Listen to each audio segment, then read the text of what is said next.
Welcome to the pop out. I don't have no intro for the pop out. This is a brand new show. I just pop out anytime I get inspired. Let's see if this is working. Yeah, I think y'all can hear that. Yo, first of all, I gotta say, big happy birthday to my brother. You know him, you love him. Buck Fangs in the mother freaking house tonight. Happy birthday. I didn't mean to shoot you, Buck Fangs. I gotta move that button. I shoot people a lot by mistake.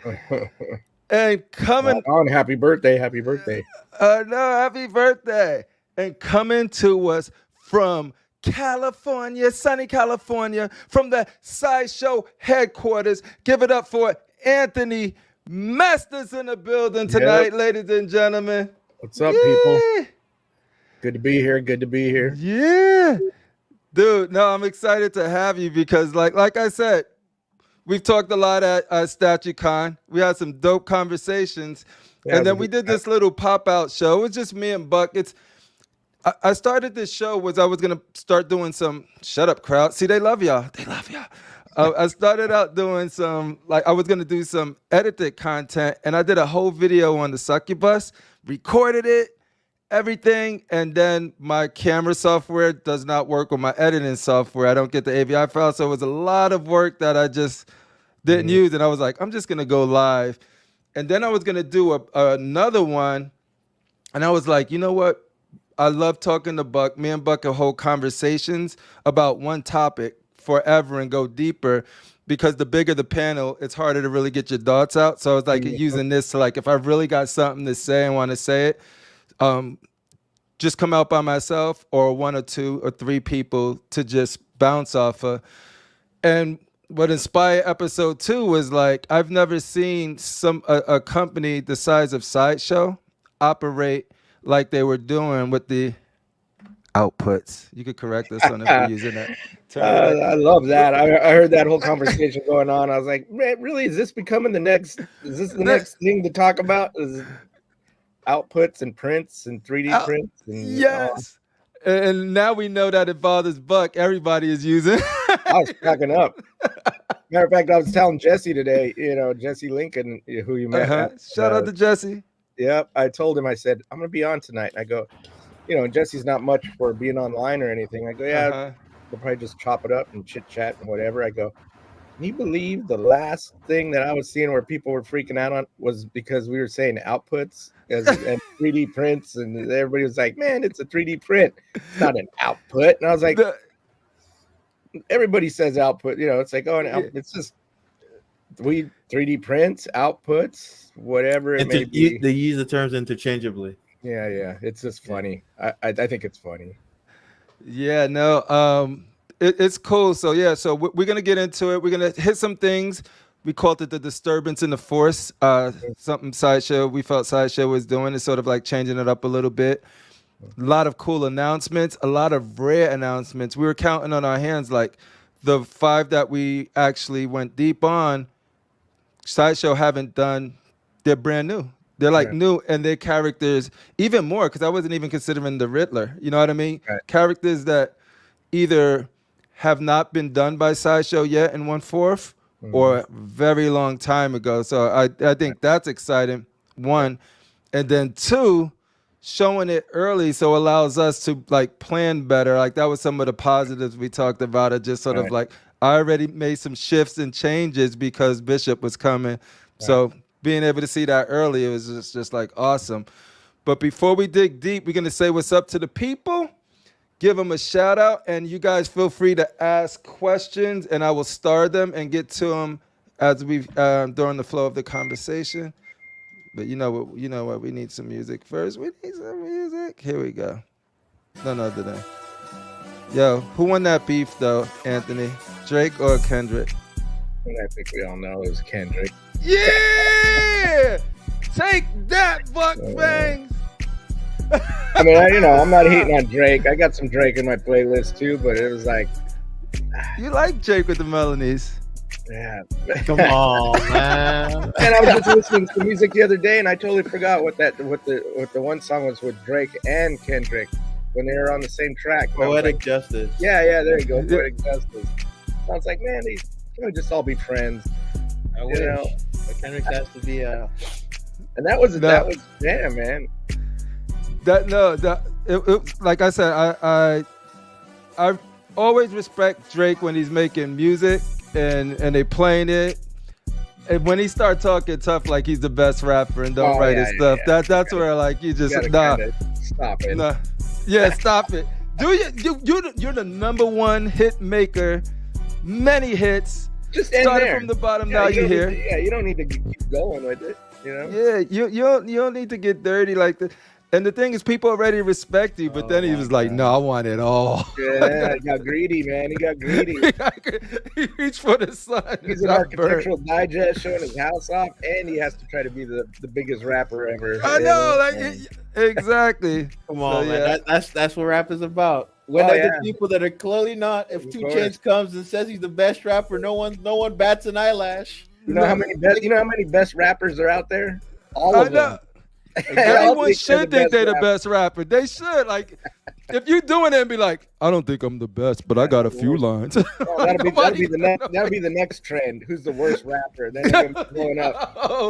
Yo, my top worst rappers of all time, baby. The worst rapper.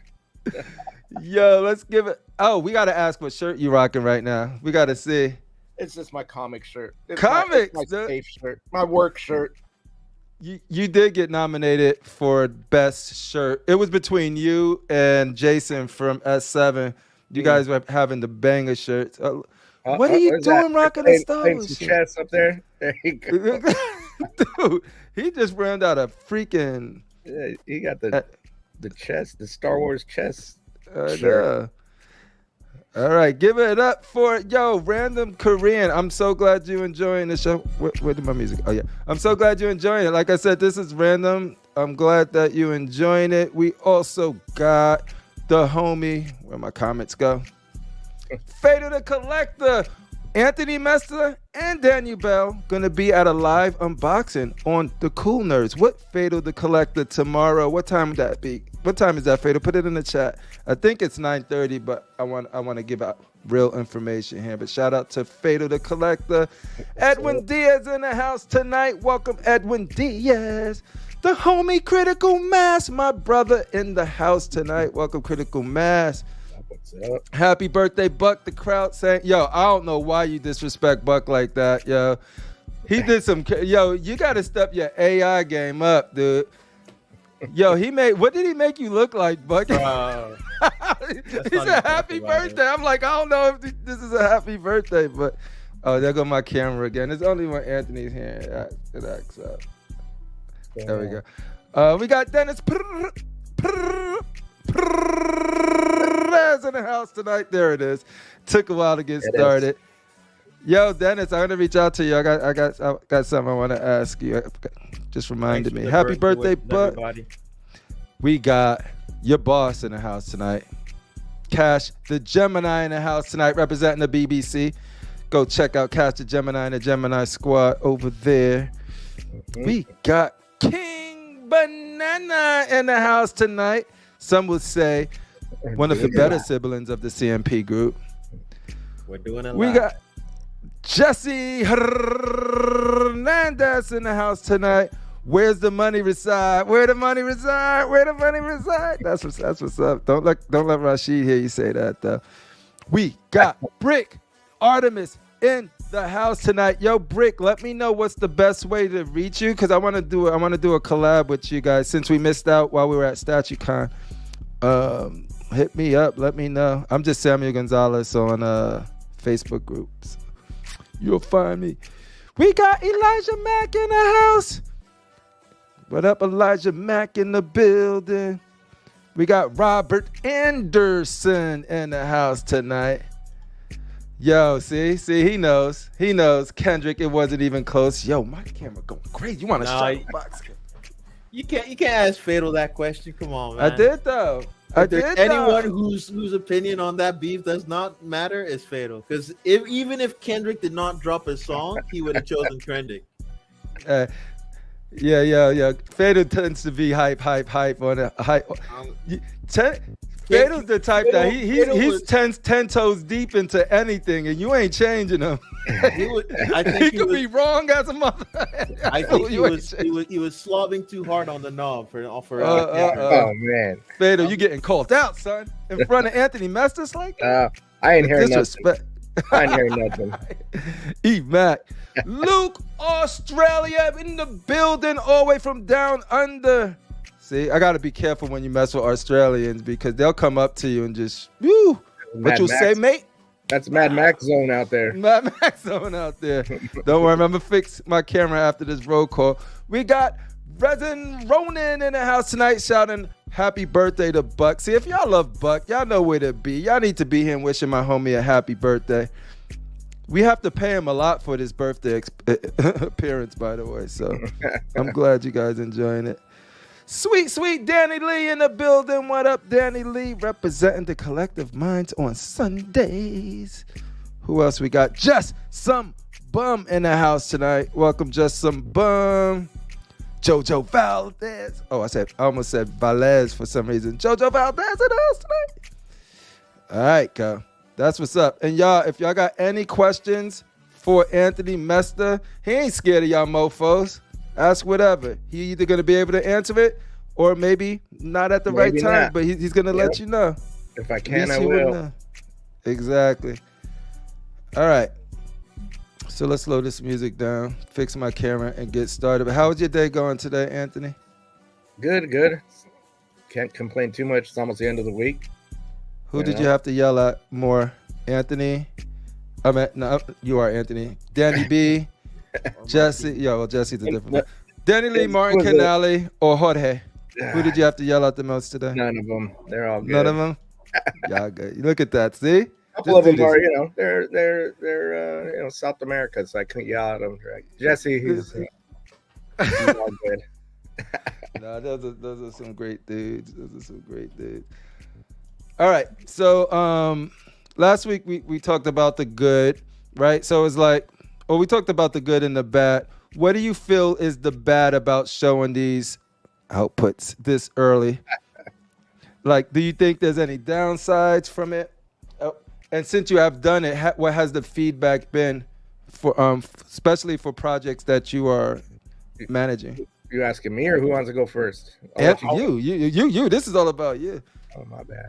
Well, it's Buck's birthday, man. Let him. It is Buck's No. birthday. I even want to preface that. I want to say, like, just so like everyone understands, it's like because I watched Anthony's artist profile, and he's like he's a That was painter. a long time ago. It's a long time ago, you know. Before the beard became so majestic. Exactly. I like that majestic. Yeah. He's got the. Exactly, right. And the thing is, like, you're a painter. You do traditional paint jobs, and I feel like now you've dovetailed into like project management. Yeah. Okay, so that's just so people understand like the kind of role you play within the production process, and like what does that entail? You know, do you have any kind of creative direction, or is purely to just make sure everything stays on the rail? No, I mean, so just to kind of, I've only done a few of these podcasts, in the past, 6 months or whatever it's been, or 5 months, or whatever. And I think everybody knows that Sideshow they kind of control the, I wouldn't say control the narrative, but they do their own thing via our multimedia department and everything like that. We're kind of, they've obviously cut some of us loose a bit and loosen the reins to let us get on, get and interact with everybody, with the collectors and fellow nerds, but so just going back to that, so not too many people know, because I'm not out there, touting, what I do or popping around social media. So anyway, I've been with Sideshow for 20 years this year, or this month, actually last month, this year, 20 years. But I started out coming to Sideshow as a painter, in the paint department. But prior to that, I'd been painting, since I was a kid. But it was, started off as hobby. Then it went into doing stuff for clients. And I don't mean for statues, because that market didn't even exist. It was model kits, resin garage kits, which was, to be honest, what is the precursor to what we have as a hobby, Was that Yeah. mostly like hard surface or organic stuff? Yeah, it was both really, but mostly organic, because it was the garage kits when those came out. It was always monsters, Frankenstein and Dracula, and all the Harryhausen stuff, and then you start getting into the Japanese stuff, and then you start getting into mech and Machine Krieger and Gundam and all that. But that was, as much as I enjoy that stuff, I was never really building a lot of that, because a lot of that was styrene, and back then a lot of people didn't want to pay for somebody to be building a styrene kit and then painting it. I mean, it was quite the laborious process and stuff. But when resin garage kits hit the U.S. market, like in the late 80s, early 90s, they were resin kits, and they were all monsters and movie things, stuff that people, from back in the day remembered building Aurora plastic kits and all of that type of stuff. And so then it evolved, if you really want to go back, then there was a company called Barker Brothers that did resin kits.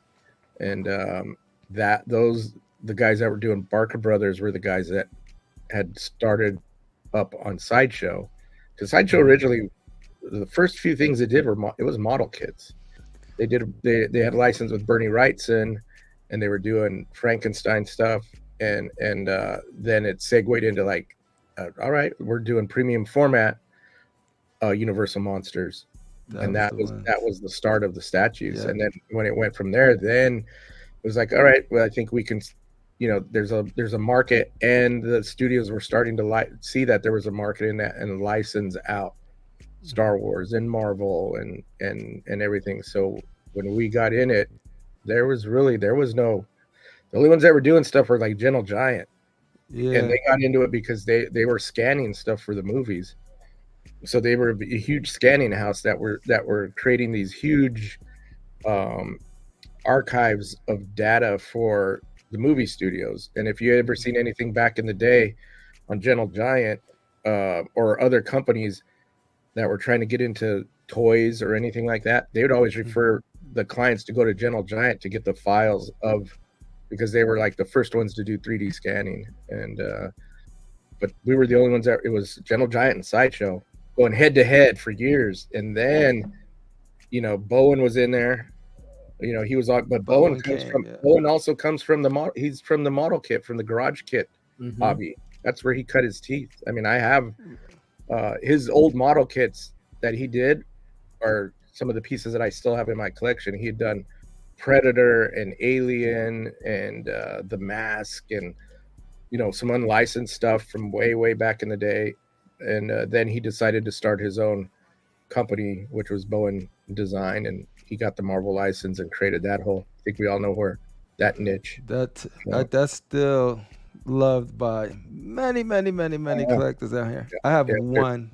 I think I have one too. I got one too. I didn't even buy it. It just somehow fell in my collection. It's probably worth a bunch of money. It's signed, and I'm like, somebody gave it to me, and it's in my garage somewhere. So, but I mean, so just to fast forward, sometimes just stop me if I'm going off on some kind of weird this is what we love about this show, is that you can go deep and dark, and you can talk as much. So, fast forwarding. Starting with Sideshow, I started as a painter because I was painting prior to that, and then maybe 12 years, I'm guessing, in paint. From painting to kind of managing the paint department, like unofficially, because we really didn't have like titles and stuff. It was like, well, it wasn't like an official structure within. Right. It was like, well, you're in charge of this. You're the one. Shit goes down. And if somebody needs a question or something you could help out with or whatever it may be, you're the guy. And back then, there was only 2 painters in house at Sideshow. There was 3, but it went into 2, or when it bounced back and forth between 2 and 3. So it was you and who? It was the guy. Well, when I first came in, there was a guy named Heath Hammond, and he was okay. And then so he was kind of like my boss when I came in for a while. And then we hired another painter who was Bernardo Escobar, who was with us. And Bernardo's he's going on his 19th year. He got hired the year after I did. Shout out to Bernardo. Yep. He's a good painter. And yeah, he's awesome. So he's stuck around and he's still in the paint department. So he's one of the senior painters.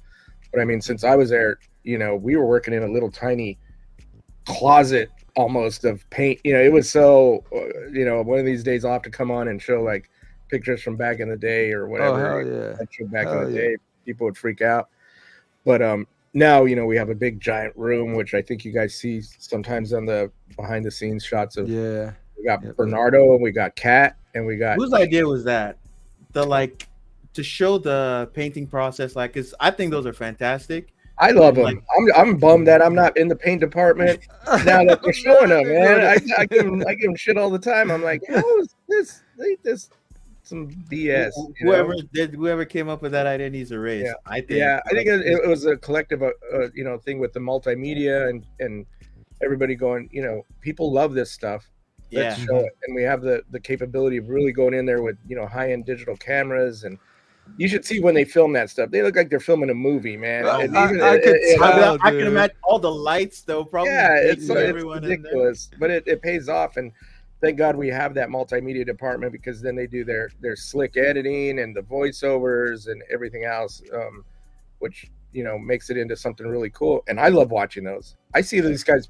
You know, I see them painting every day, but I'm not back there sitting there. And after the fact, when I see them, I'm like, now I can sit back and see what they're doing back there, you know. And that also dovetails into like the whole like showing us how these things are made.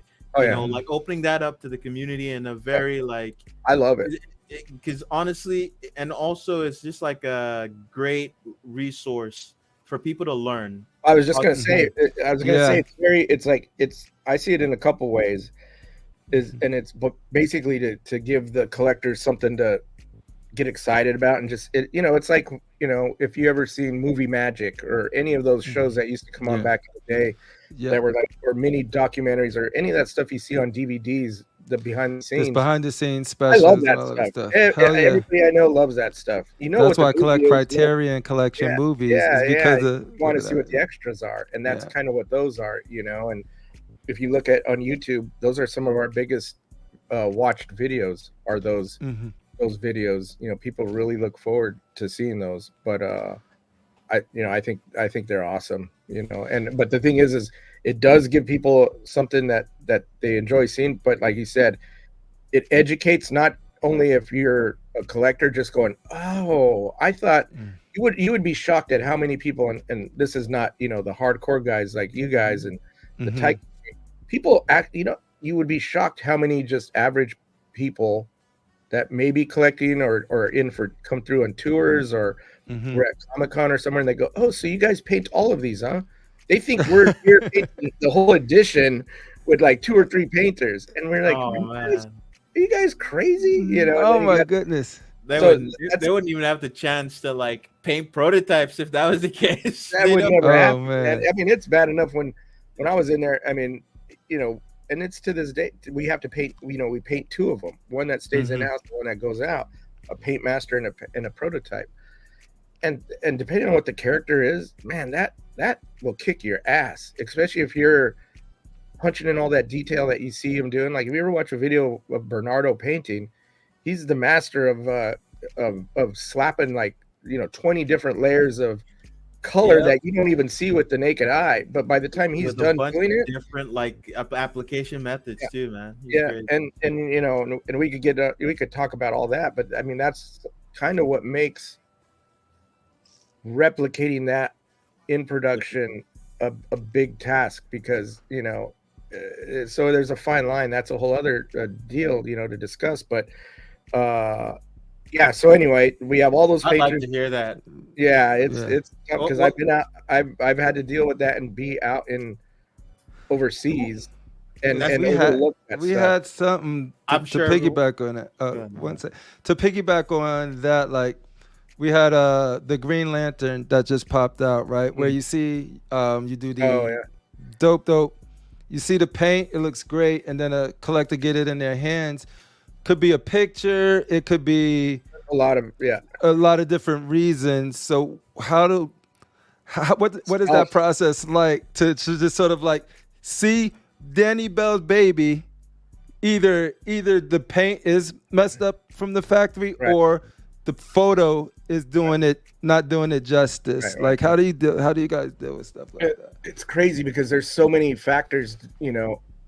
It's like, where do you even start? So I mean, it's like you provide the paint master. Yeah. That's for, you know, what's approved. I mean, first and foremost, the licensors have a say in everything, which I think gets lost in the collector community when they're thinking of things. A lot of times it's very everybody has a very, I wouldn't say myopic, but just a very acute, like, they think as being a big collector, they know everything that goes, they know what they see and what they want. Yeah, and they yeah. forget about everything that goes into you know. And the main thing is the licensors. Like, a lot of people, you know, when the people talk about the, you know, custom community, which that's a terminology I always think is funny that gets thrown around, the customs, and I'm like, everybody that I know calls them unlicensed, because when you're like, if I said something, you know, to Barry, go, oh yeah, you know, well, the custom scene and the custom, they go, what? Somebody's customizing stuff, you know, they're fixing some stuff up, or what are they, you know, repaints or what? I go, you know, nah, man, they're talking about all the unlicensed guys that are out there that are making stuff, and yeah. like, oh, now we know, of course, we know what you're talking about, the unlicensed people, you know, the unlicensed. It's like 3D prints and outputs and outputs. Yeah. That's when you guys when everybody was going, oh, outputs, and I was like, man, what's this bullshit about customs? There ain't nothing custom about this. These are people doing unlicensed stuff that everybody wants. Yeah, because to a company, that is like, right. It is. And that's the technology that all the collectors use. You know, that's gone across the, you know, across the thing. But to get back to paint, so once everything gets approved and licensors are happy and we're happy and it goes into the factory, of course it needs to get replicated.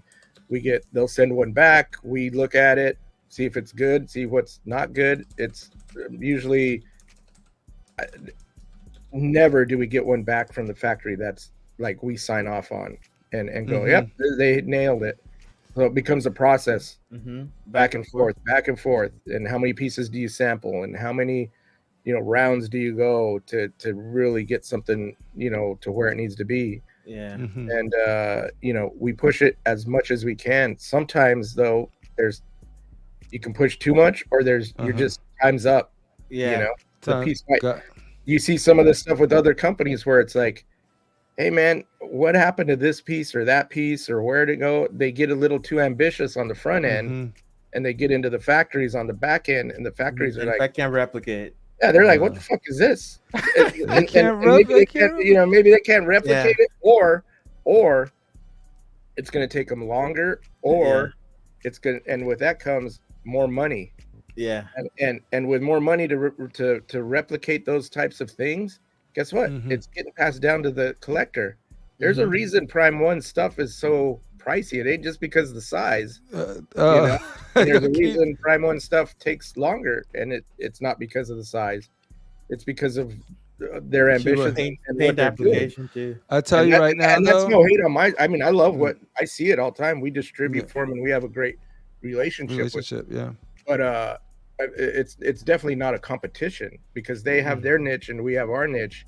100. But you know, the thing is you look at some of that stuff, we look at it and we see it from our end, and it's like, do we want to get stuff out and make money and be profitable and continue to be a company? Or do we want to just, you know, or do we have bottomless pockets where we just want to like ooh and ah with prototypes? And are you gonna start charging people $2,000 for quarter scale statues? And $10,000 there you go. Yeah, or lose your mind, you know, because that's the thing. People see those prototypes and see stuff, and they get hyped and they're excited. You know, it's almost like a, you know, it's like a show, you know, like you know, like, oh, look at all this stuff. And then it's like, the reality now is to see if that actually comes to fruition, you know. Are you, as the customer, willing to pay for exactly XYZ? Because in the end, like I think Prime 1 makes really high-end products, right? But how many times do we see like edition size get announced and gets radically scaled back? Based on how the reception was. People think it's awesome, but I'm not gonna pay. They're not gonna pay for it. Yeah. Yeah, that's like going. It's like going to a Bentley dealership or a Porsche dealership. I'm gonna go check out what the new Bentleys are like because I heard they're awesome, and maybe I could get a test drive. And then you go back and tell all your buddies, that shit you should have, man. That thing was awesome. This and that. I can't afford one. I'm not When they gonna get tally one, it up, but it's dope as hell. Yeah. I tell you now though, if with Bishop, you send me to the factory, I will oversee it personally for free. I will go over there and I'll have weapons. No, I'll be like, I don't want to see. I don't want to see no wires in that thing. I don't want wires in that thing. I'm a sweet chin music. Anybody who messed this Bishop up. Well, before we get too deep, later on, once we get going, I have a little something I'm gonna spring so you guys can see on Bishop. So. Yo, Anthony brought surprises. Stay tuned for later in the show because we got some updates on a couple of things. To dangle some raw meat in front of you guys. Yeah, he knows how to get me. Like I could be at he just said Bishop, and I'm just like, Yep. We did that at StatueCon. Yeah, I was like, I was talking to the head honchos over here and the creative director and everybody, and I was like, listen, we're going to go out there. We can't just go out there and jibber jab and talk about stuff. I go, you got to be able to like just throw a little sprinkle a little bit, little crumbs and little, and they were like, yeah, all right, go for it. And I love that you saved. That's how I know you watched the show because I love how you saved the bald one. Like no one's seen the bald one, and then it's just sort of the reveal of it. And I'm like, because I was like, no, it's cool. I'm glad you did the Jerry curl one. You got the Boys in the Hood shirt. I remember the version you wanted. I was like, man, we were even talking about that at that. He's gonna be so disappointed, but maybe not. We got a little something kicking back, Awesome. But yeah. Dude, I was so excited. I talked to that ended up being anybody who would listen, like back at the hotel room or whatever. I was like, yo, I'm getting it. I'm getting it.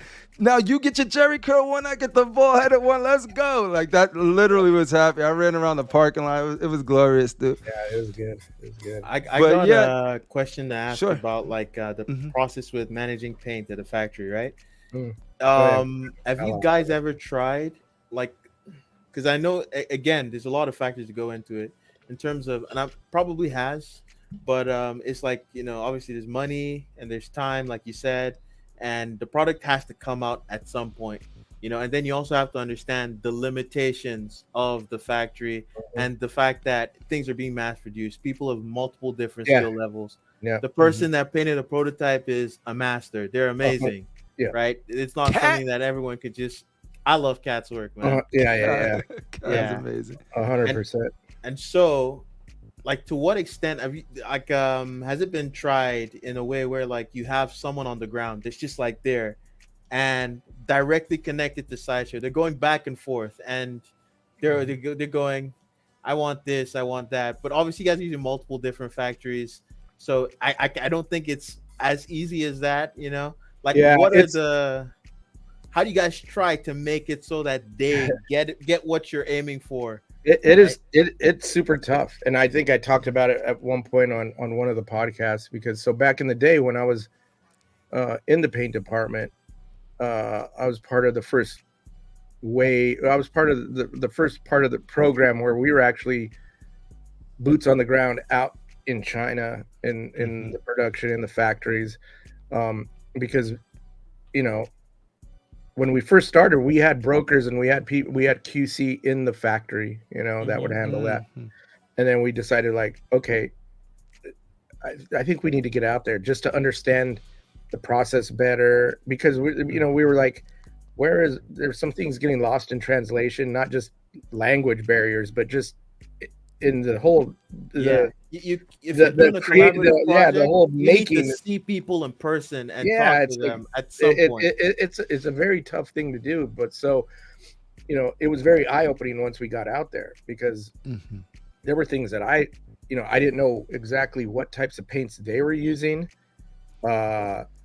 we were assuming, certain things, and they were assuming certain things. And so just the first few trips out there, it was like, I see what they're doing. We may be doing a paint technique, a physical paint technique like dry brushing or washes or wipes or whatever it may be, that they didn't do, because the paints themselves didn't lend themselves to that type of technique. Like if you're familiar with like dry brushing, you dip your brush into some paint and you wipe most of it off, and you lightly whisk it over the surface of the model, and the raised surface will pick up that color. Pick up the paint, yeah. What gives a dimensional look to it. Well, when we weren't getting what we wanted, we're like, why is this not? What are they not missing? Well, the paints that they use are like they're an oil-based paint.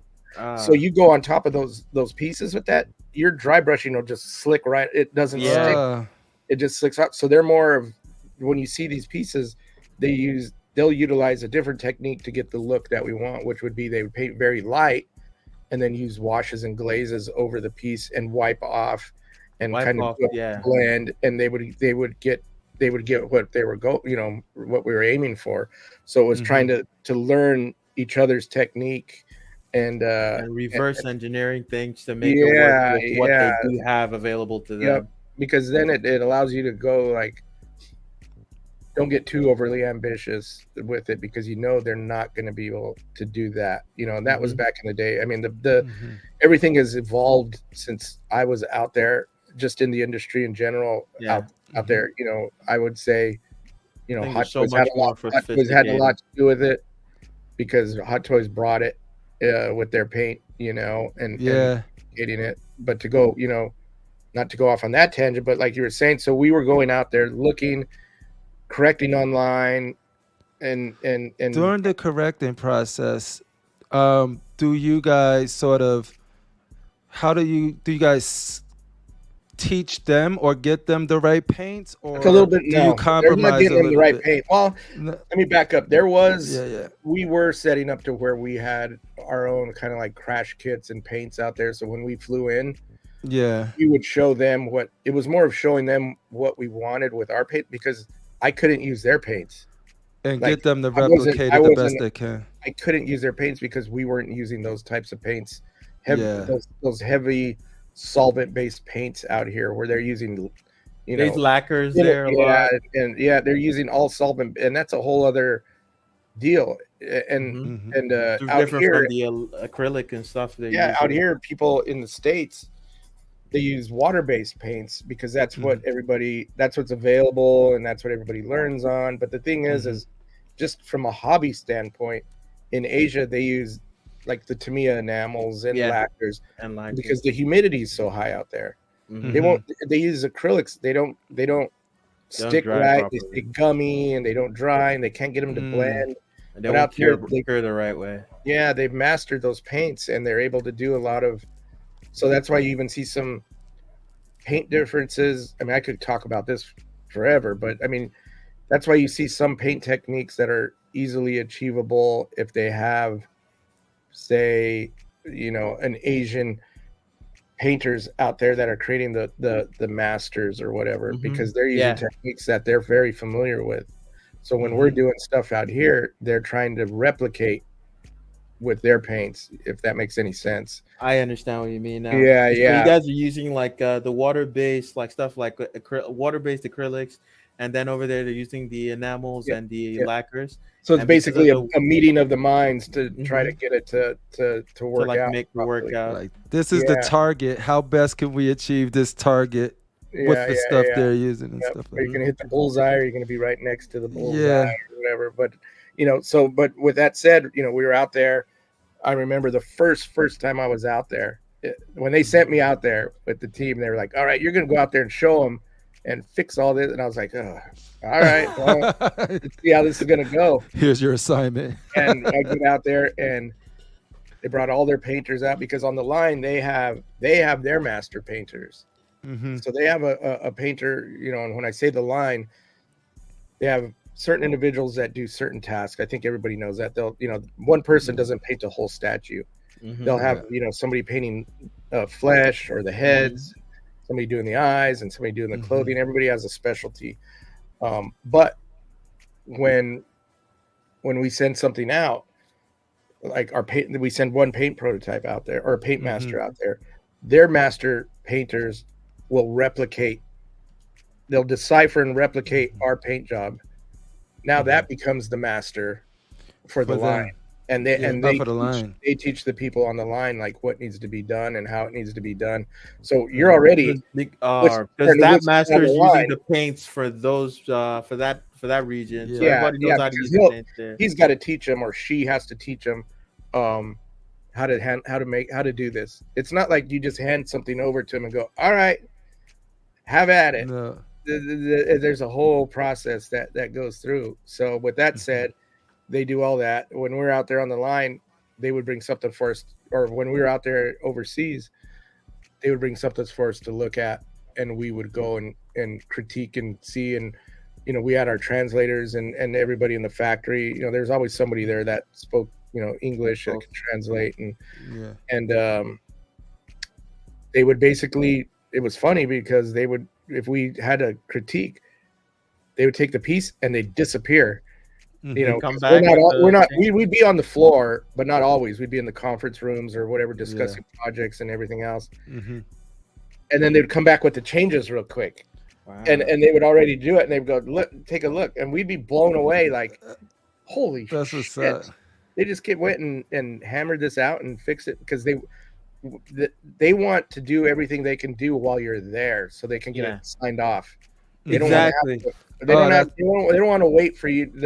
They don't want to do something and then send it, and then you send it back, and then it drags on. And anyone who's ever been in any big collaborative project, when you have like leadership or like someone who's signing off on like your progress, if you have to go away, work on something for a while, and come back, and they're like, "Oh, this isn't right," and you got to redo everything. I got to a point like that in school where like I literally just sat next to my art director every time I wanted to work. Is the leaf right? Is the tree right? I just keep on. Imagine video games where the one game, there was this very high profile person that ran the studio at the time, right? So like you would design, they'll give you very little. They want you to come here's what you need to do, try to get it, but then you send it off, and then you wait on their schedule, right? And then you got to move on. So you move on the best you can. And then you got to wait and you get it back. And then it's just sort of like, actually, we're going in a different direction. We're doing this. And then everything you did attached to that got to get scrapped because now you got to go to the next direction. So the fact that you have that sign off that quick, I know they love that shit. Dude. Yeah. Or if something drags on, somebody's going to forget. They're not gonna, they're gonna be like, wait, what was it? Or it's not a good process for But if you're there, that's what it's all about. You're there to show them and get the sign-offs, and everybody agrees, and it goes from there. But when we're not there, we have our QC. Some of the factories had their own QC, or we were hiring, and we hire QC to be out there to represent. Unfortunately, we were out there quite a bit prior to COVID, but COVID kind of screwed a lot of things up for people to go back and forth, and at the time, overseas, it was government issues and protests, and it hit right at COVID was ripe. The people are losing it out there, starting a bunch of shit out in Hong Kong, and you used to see it in the news, man. So it was like, to get out there was like, it's nobody's going out there. We have to rely on everybody out trapped up there, do everything. But I mean, the benefit of companies like Hot Toys and Prime One being based in Asia already is a big benefit. Exactly, they're right there, and they speak the language. Even though we have interpreters and stuff, it's not the same as like I think we were talking at StatueCon or whatever.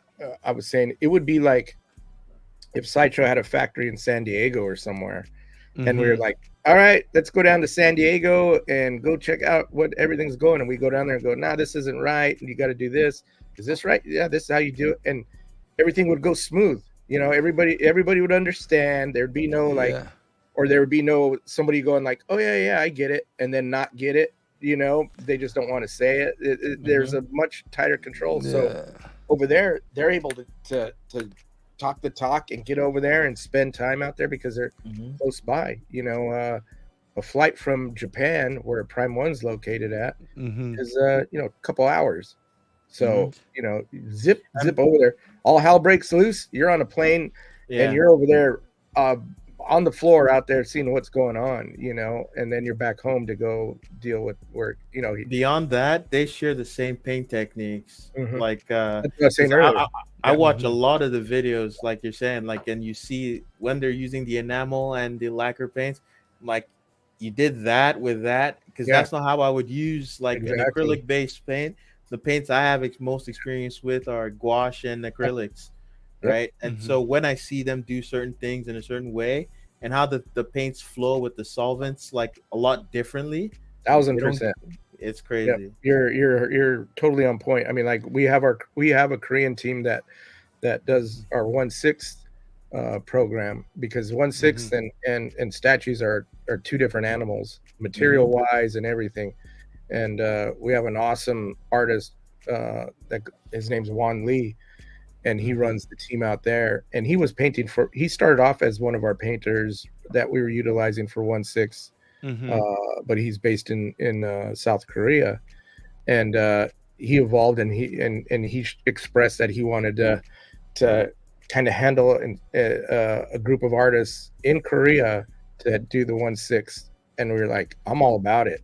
Like they know I mean, that's a market that's very big, that, you know, they know what they're doing out there. I mean, they have means of doing stuff. So anyway, his paintwork is on par with Hot Toys, if not better. And I remember just seeing his paintwork on his portraits. I think it's better. Yeah. I mean, I know JC as well, and I've seen JC's originals, and you know, he's the lead at and Juan knows JC, but those Korean painters, when it comes to doing like the human likenesses, the skin. And the funny thing is they don't use a lot of colors. And they don't. They use the natural color, the like print or the resin, and then they start tinting it.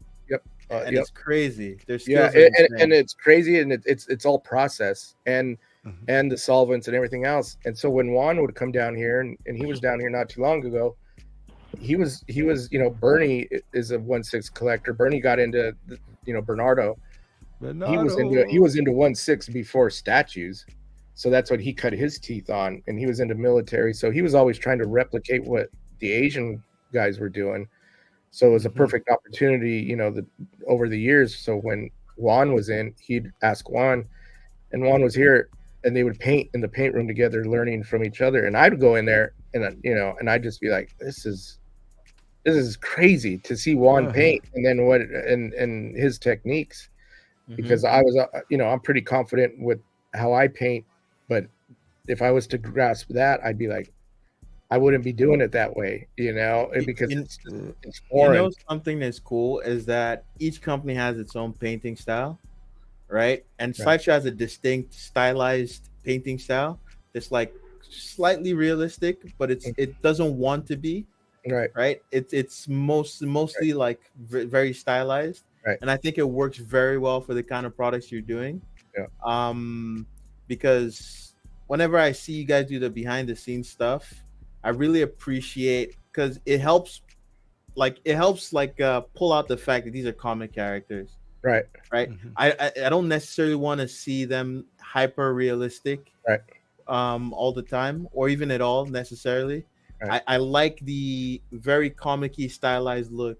I wish, one thing that I hope to see, like, you know, with improvements and more advancements, is like seeing the factories play more with layering and like you know, the speckling on the skin. Like whenever I see them try to replicate that, with the example Sam brought up of the Daniel Bell Green Lantern.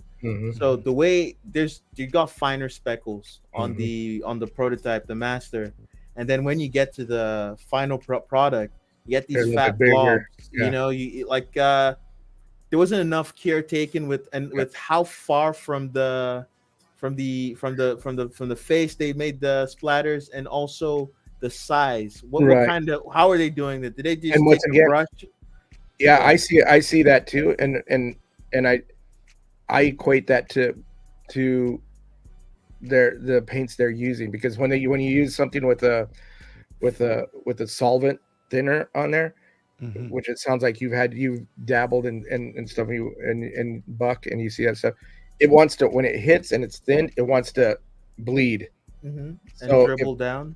Yeah, or just like once capillary action, once that paint hits a surface, it wants to take off depending on the surface texture.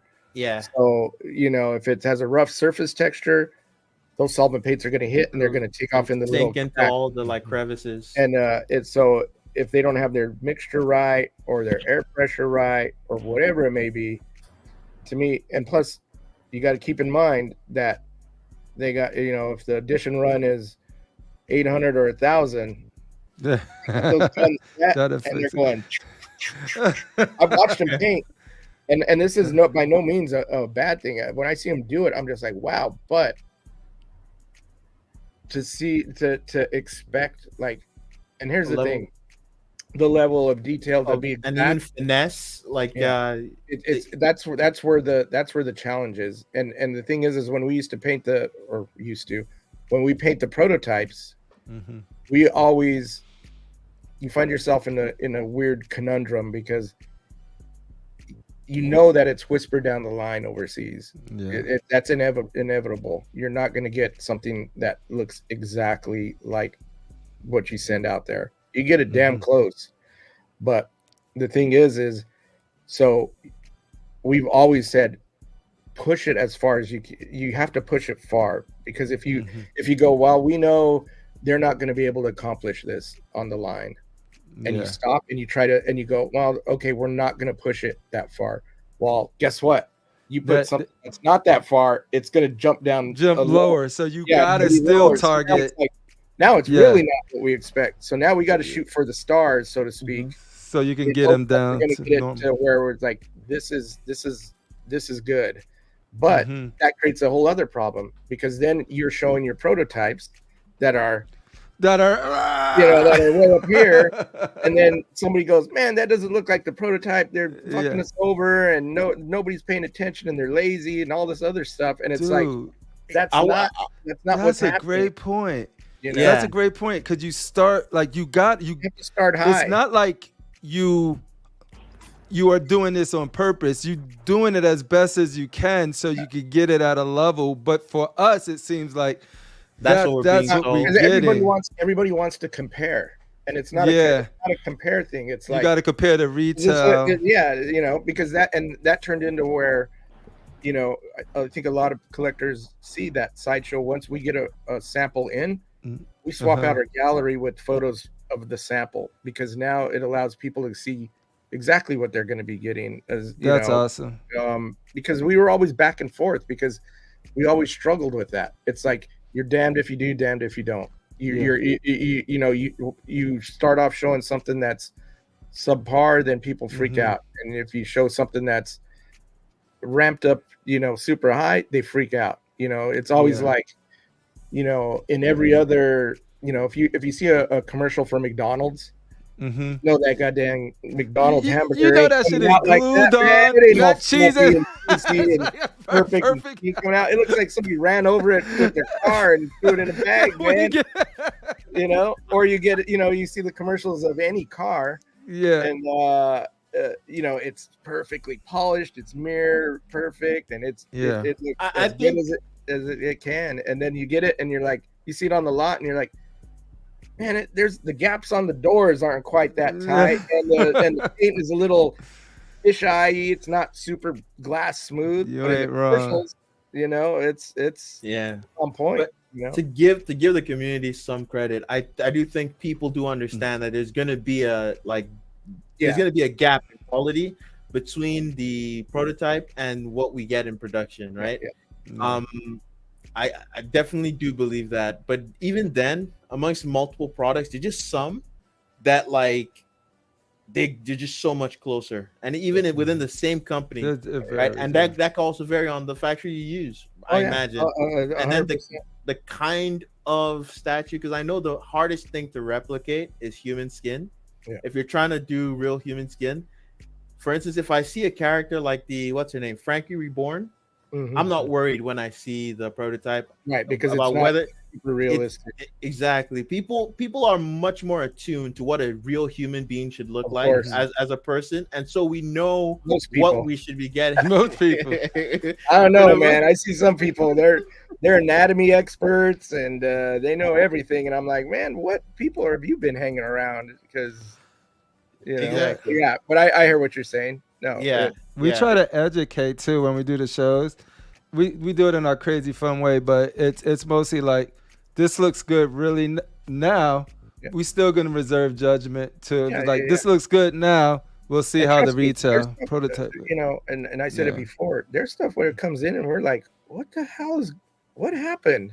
Yeah. Like, and we always strive to make it the best we can make it, and go Yeah. back into the factories if possible and stuff. But there's times where you have to make some hard calls on some of this stuff. And I know sometimes in the collector community, people freak out because who wants to be waiting and then see something that it might not even be bad.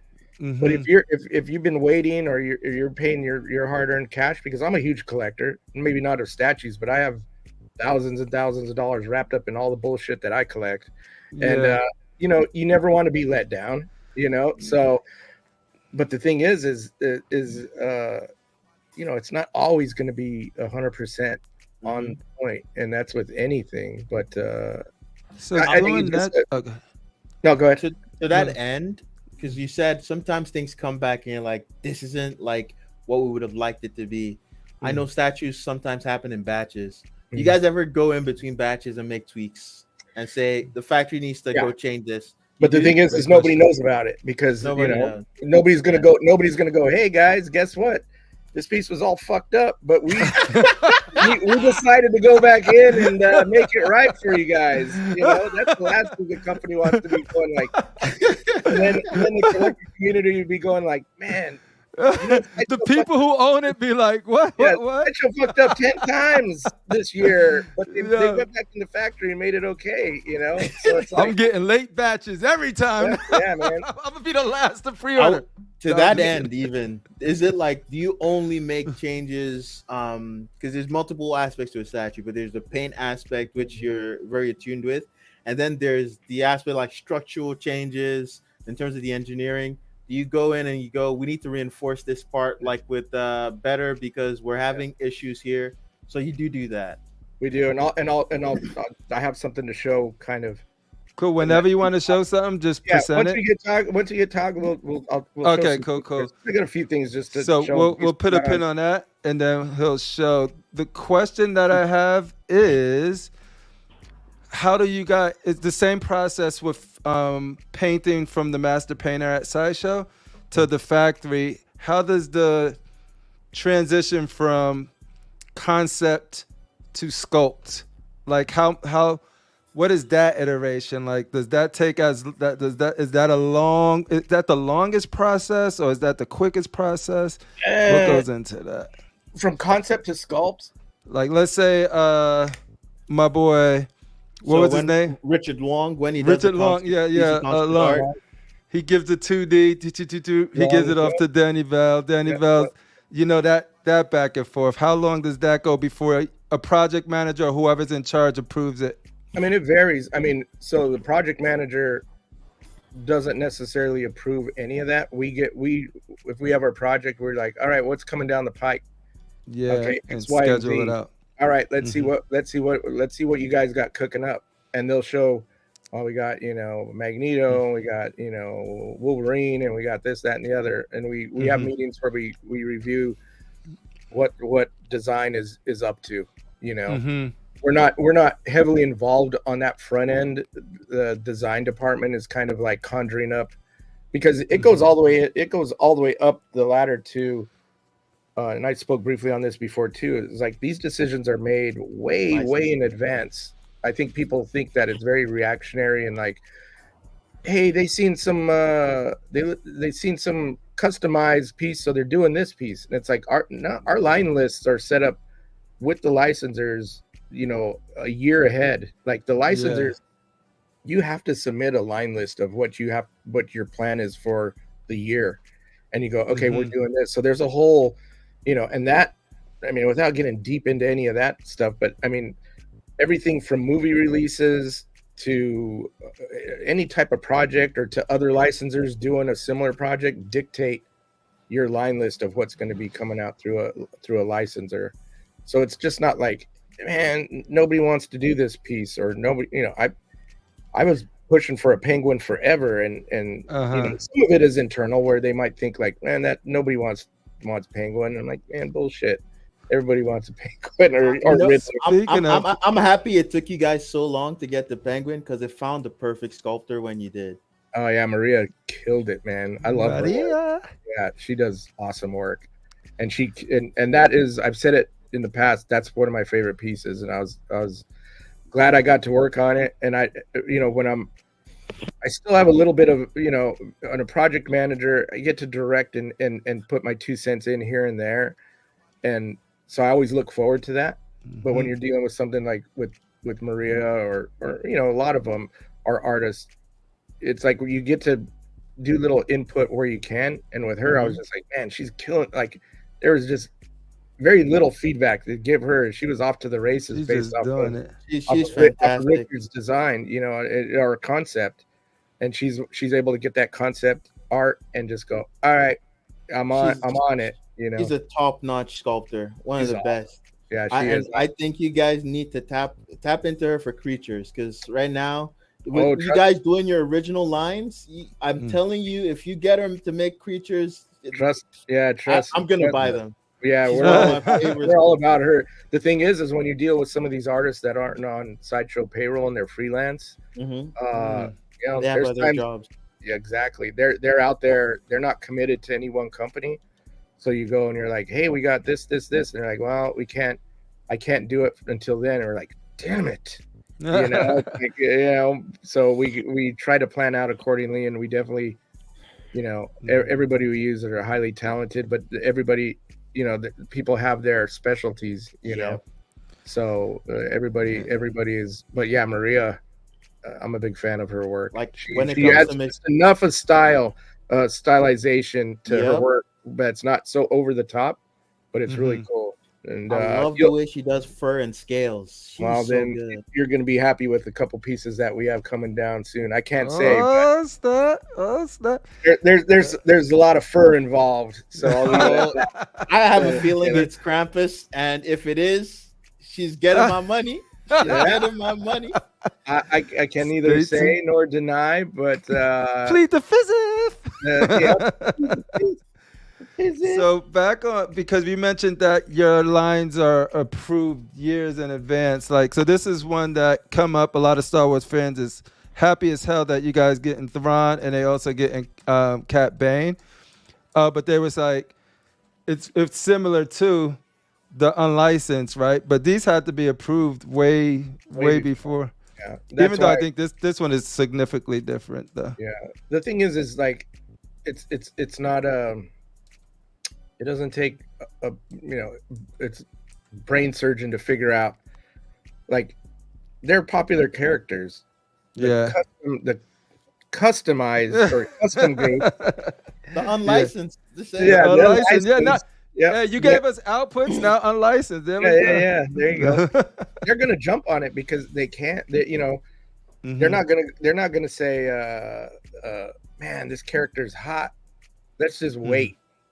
They're gonna rally up a group of people who want it, and they're gonna put something out, whether it's good, bad, whatever, and that gets the hardcore guys fired up. But it's like, our hands are tied. It's not like we don't want to do these characters that are coming out, that the custom groups are coming out with. We can't. We're legit. We got licensors. We have approval process. There's bureaucracy that you need to go through. There's levels. And I mean, not to get into that whole field of things. These guys, the custom guys, they're lucky that some of the studios aren't super tenacious on that stuff, because guess what? The Eye of Sauron's out there. Yeah, they're out there. It's just getting them to decide whether or not, how hard they're going to come down on people, but Yeah. Yeah. it's always been that way. I mean, that's how it was in the garage kit world. Mhm. I mean, all the garage kits, it was a rarity that any of those were licensed, but it's a very niche hobby. Yeah. But the thing is the garage kit guys weren't making a ton of money.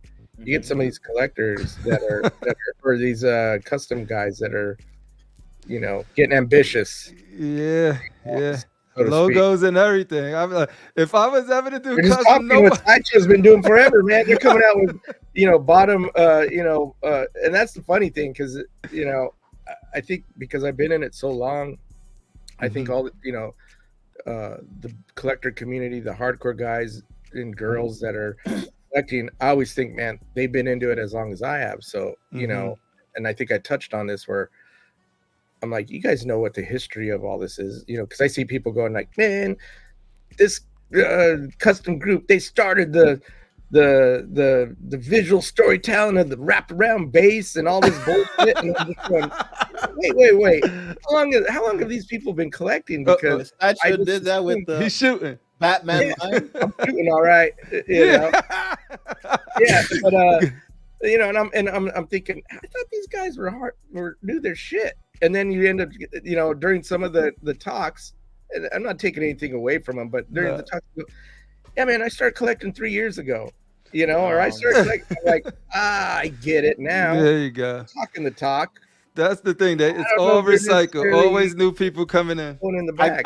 I'll give you this, Anthony. Customs are held to a much lower standards than licensed companies. Yeah. Much lower standard on the. I know. That's why I don't sweat it. On the production quality, the paint quality is in the gutter, I think. Oh, yeah. And even the sculpt, some of them, when it comes to customs, I'm the anatomy guy. I'm the anatomy guy. Yeah. Well, it's good because, and this isn't busting anybody that collects any of that stuff, Not at all. A lot of them get it because it's instant gratification. There's a character that they want. That's and if I ever were to. They have the ability to pay the price, the money for it. Yeah. But then so it's like, all right, then whatever makes you happy, Mm-hmm. But I got to look at it from my end, and usually my end, and not to put ourselves on a higher. I'm like what Buck said. Yeah. That stuff is. I look at it and I'm like, what is this? This stuff is garbage. Like I get a lot of heat for saying that. Nah, man, I'm with you. I was telling some of the guys, because Buck and I haven't. I don't think we've ever been on any podcast together. Maybe one, or another. And I'll watch them, and you're on there, and I'm like, man, I'm down with Buck on all of this. I'm like, I don't know what his where he works or what he does or what his background is. I go, but he's tuned in. Yeah. He knows exactly how this is played and how it works, and he sees things that I'm like, I'm sitting at home going, yep, yep, and I'm seeing everybody else who wants to like debate and put in their 2 cents, which once again, I'm not saying it's wrong, but I'm just Buck like, shoots him down. Yeah, and I'm like, man, Buck is knocking him down, but nobody realizes it. I'm in the background going, yep, got him. I think also one thing I've come to realize is just that Anime King 2025. People like what they like, and like exactly. You can't convince them. You can't go. I heard you say that the other day. Like this. It's not. This isn't how it should be. You're not gonna convince someone out of liking what they like. Absolutely not. No matter how rational you might be, or if you go, the muscles should be like that, or the muscles shouldn't be like that. Yeah. That's. I was telling the guys that too. When I heard you say that the other night. And it might have been on the other pop out episode. Mm-hmm. And I was like, Buck had a good point, man. He goes, no matter, there's some people, the more you tell them it's wrong, they're going to dig in and tell you the opposite. They're going to point out it's going to keep going. Boom, boom, boom, boom. Yeah. Like the people who like it are just going to keep proving it. And then the people who don't like it going to try to just go extra. And it's just both of them are just going separate ways with it. The only thing you can do is going to come in. You could educate and explain, and some people there's a lot of people that go, I didn't even see it. I get it now. I was seeing it a different way, and I think that comes more from, I don't know, artistic backgrounds as opposed to just fans. Like if you have a but type of artistic background, you see composition, you see reasons for things being a certain way, whereas other people, like you could have, something that's like totally out of proportion or really wacky, and they don't care. It's the character they want, and they don't care. And the thing is, that's perfectly sometimes, fine as too, long right? as you Doug? go Because big, as long as you go big and bombastic, you're gonna win some people, regardless of how terrible the statue looks. no, because at the end of the day, the customer is not an artist or a painter, right? So like they're gonna have their points, and their points is based off whatever path they go. So that's validity. There's validity to it because they're seeing it from a collector's eye. Yeah, exactly. Like they seeing it from like this is the product, and they can't articulate it, but it's off to them, right? You know what I mean? And you got to respect that. Or it's just something. It's not the version of their character they want, right? So I always respect that. If I have a difference of opinion about somebody on a piece, I don't try to sell them on it like you're bugging or you gotta like this. I'm just sort of like, I see that point of view, or if I don't see that point of view because I think it's something that you're not articulating well, and it doesn't make, like if you just say it's trash or it's ugly or unfortunately that's a lot of it. Terminology that gets thrown around just because it's Tell me why you think that. I can't do nothing with trash. I can't do nothing. Yeah, those are the catchphrases of today. That's just the vernacular to throw around, and I don't get offended. I mean, I see it and I'm just like, oh man, because at the end of the day, I'm confident in what I do and what we do over here at Sideshow. 100%. So we're not going like, you might get pissy, like going, man, but it's not like, we did fuck this all up because somebody didn't like it. It's like the process that goes into doing that stuff. No stone gets left unturned and everything. And when it does, I mean, we're not infallible by no means, but we do try to correct, and we just don't take a blind eye and go, eh. No, and I think the shows too. Like there's some shows do it better than others, but the shows they could either pile in on the trash. You know what I mean? And then that's not helping anybody. That's going to create more of a sort of like that. It shows people how to communicate in that way, and that way leads to just the toxicity, right? Versus, you know about the bottom feeder boys? I don't know about. You mentioned that the other day. What are the bottom feeder boys? Tell me what the bottom feeder boys are. Oh man, I always say Sideshow is my favorite company, and trust me, anyone can vouch for me. He says that. I'm not even saying it just because you're here. He's saying that just because you're here. I think Sideshow has some of the best sculptors and paint jobs. Like there's times when I'll just tell people it's not all about texture, because you go to Prime 1 and you're like, texture, that you slap that on in ZBrush in a second. If they knew how easy it is to do that, as opposed to getting anatomy right and then getting lines right and putting stuff right and seams. I mean, even on statues, we have our, I know cut and sew is a big cut and sew, baby. Yeah, there you go. Is a big topic, where you either like it or you don't.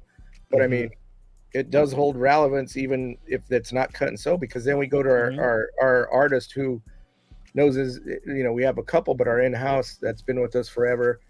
I'll go to him. I just went to him on a statue where we were talking about, I can't say which one it is yet, but the costume on it, when we were separating it and engineering it for tell Jesse to bring you some alcohol.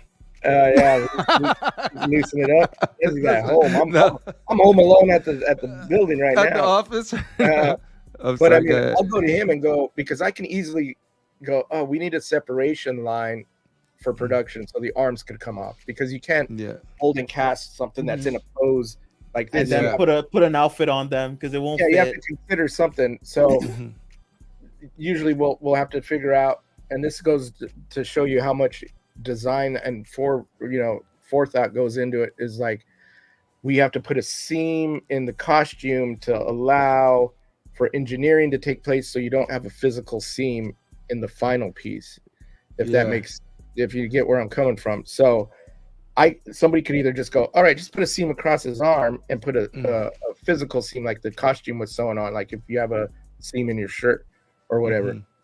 Well, if you just do that and you're not using, if you're not really looking at it right, or how a jacket is sewn or a shirt is sewn, somebody will just put a seam wherever, and then what happens is it comes out and it's like kind of like what you said. This looks weird, you know. But I'll go to like our cut sew guy, and I went to him the other day. I was like, listen, we need to break the arms on this thing for production, and the costume is done in a way where there's no seams there, because these superheroes, I mean, you see them, they're like in spandex, and if you go OG, you know, they're running around in their little onesies, man. It's like, yeah, where's the seams at in this? They never drew any seams in the, you know, costume or whatever. So you got to take that into consideration. So I go to him and go, where, if you were to sew this and make this a physical costume, or at least a believable one, give me some options for where those seams would go on the thing. And he was like, well, I would go from, you know, here and then come down and come here. And I'm like, but that wouldn't look right. And I'm like, that looks way better. You know, I'm like, that looks right. If it was just drawn around the arm, that looks, it looks funky, you know. That's what happened. I think Daniel Bell's Logan in the bar had a very similar situation where he couldn't get the leg muscles or everything right, the pants. So that's why they went cut and sew, because it actually, I know I'm saying it right now. I tell Danny that cutting slow, dude. Cutting slow, cutting real slow, cutting sew, because it allowed them to actually have the definition that they wanted. Yeah, sometimes you do. That Logan is, it's dope. All right, so we're gonna take some questions from the people. I started them here, and I'm gonna run down them. Let me make sure I get them, and then we'll pop back. Happy birthday, Norman. Happy birthday, Norman Rich, baby. Drop a Weapon X. Happy birthday. You knew this was coming. It's like, dude, but I already know. Stay tuned. Then we got Luke. Luke says, Anthony, is Beast in production, or is there still time to change the pose? There's no change in that pose. There's no change in that pose. I know Buck said that. I think it was Buck. Yeah. Somebody was saying that they ain't changing that pose. Too far along. We both was like, yo, that. But what I'll do is, I got a bunch of pictures. We can throw up, and you know, because what happened with that, and I'm not making any excuses, but I don't feel it was shown in the best light on our initial release, because we did a video of it, and it's like, well, and which I'd thrown a picture out. I think I gave it to you, and it kind of went a little bit viral, where it was a side view. It was more the people started getting an update, angle, you know, and it makes all the difference. You can see what's going on there, as opposed to the way it's more likely to shortening on the leg, because even when we're discussing that on one of the streams, I'm saying, like, I don't see a problem with the anatomy of the leg. It's exaggerated, the like tibula and fibula, like there's like a curve to it, because that is what it is like in real life. But it's exaggerated because he's a flexible character. Or exactly too, because okay, so everybody's used to seeing human, you know, these superheroes in these skin tight costumes. So it's almost like they're naked. So you know where the knee's at, the ankle joint, the heel, the toes, everything's at, and how it's interacting. You start throwing fur on something, you break the silhouette of the human body. So now you have irregular surfaces. Do that, and then you throw it all in blue. Now your eye doesn't know what it's seeing, and you put it at the camera angle that's going straight on at you. All of a sudden, it's like old 3D. You know, if I show my finger like this to you guys, you're like, I don't know what. Foreshortening is messing with what your perception. You go like this. You go, oh shit, he has a little fat finger there. You go this way. Now it's it. So you got the legs bent like this. Now you don't know what's going on, but then you go like this, and you go, oh, okay, shit. He does have knees and joints and everything. So those are just weird things that. I think what I was curious about with that piece is how you guys are gonna hide the seams for the how he's holding the flask. The toes. How are you gonna do that? Because I don't think there's any way to really do that. It's probably gonna be there on production, unless you guys. I don't think, and I can't speak on this because it's not my project, but I worked with Jesse on it, and you know, just talking about it and stuff. And like the toes where, because the flask is between the toe. Yeah. And you see the seam. So just so we talk about what was shown, and everybody's losing their mind over seams. Mm-hmm. That was our prototype, which is a Mhm. 3D print output, whatever you want to call Output. it, that was painted. And when we do those things, especially depending on what we're shooting for, we don't necessarily seam those things up, and we're just like, this is how it was engineered for print to get the parts off the printer, Mm-hmm. and now we got to get it together. So it's like we got it together, it's here, it's So serving that our piece can be purpose. completely different depending on how the we final is. Oh, like because trust me. so it would have to be more of an organic seam that goes with the line of the fur. Yeah. Even though that fur isn't like super deep, it's more of Mhm. kind of like a stylized flow to it, like Mhm. combed Yeah. out flow. It'll still have to go on that on find a good path and get tied up, or Mm-hmm. depending on when our production managers get it overseas and start working on it, Mm-hmm. which don't realize we work heavily with our factories out there where they also help problem solve, because we can go in there and give our best thing and go, we want it broken this way, we think it's best this way, and they get it and they're like, y'all are crazy, it's not going to work that way. Or usually it's like, no, you guys are over compensating and cutting things apart too much. We can put this together as one piece seamlessly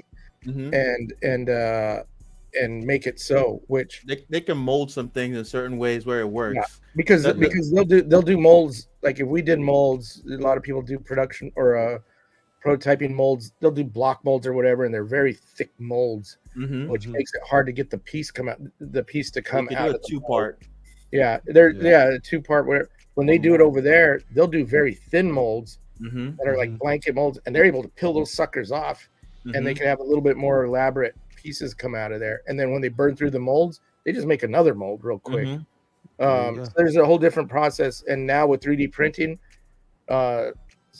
they're print some places, and we've done it where they're printing the parts as opposed to molding and casting, depending on what it is. But to answer your question, that's going to get like where the beaker's at. I was looking at the other day. I think it could probably, there might be slide it in. There might be a seam on one toe, but not across the hole. Oh no, I was thinking they could get rid of most of them, but like one of them has to be able to come off, because that beaker has to be casted separately, because it's depending on once they get in there, they could and I'm not, don't quote me on this, but because we're still, but they could cast that in a softer durometer material to where it has some flex. You're right. Then you just put the beaker, and it just, the friction. I never even considered that as a possibility, because that is very possible. Yeah. Thanks for the clarification on that, though.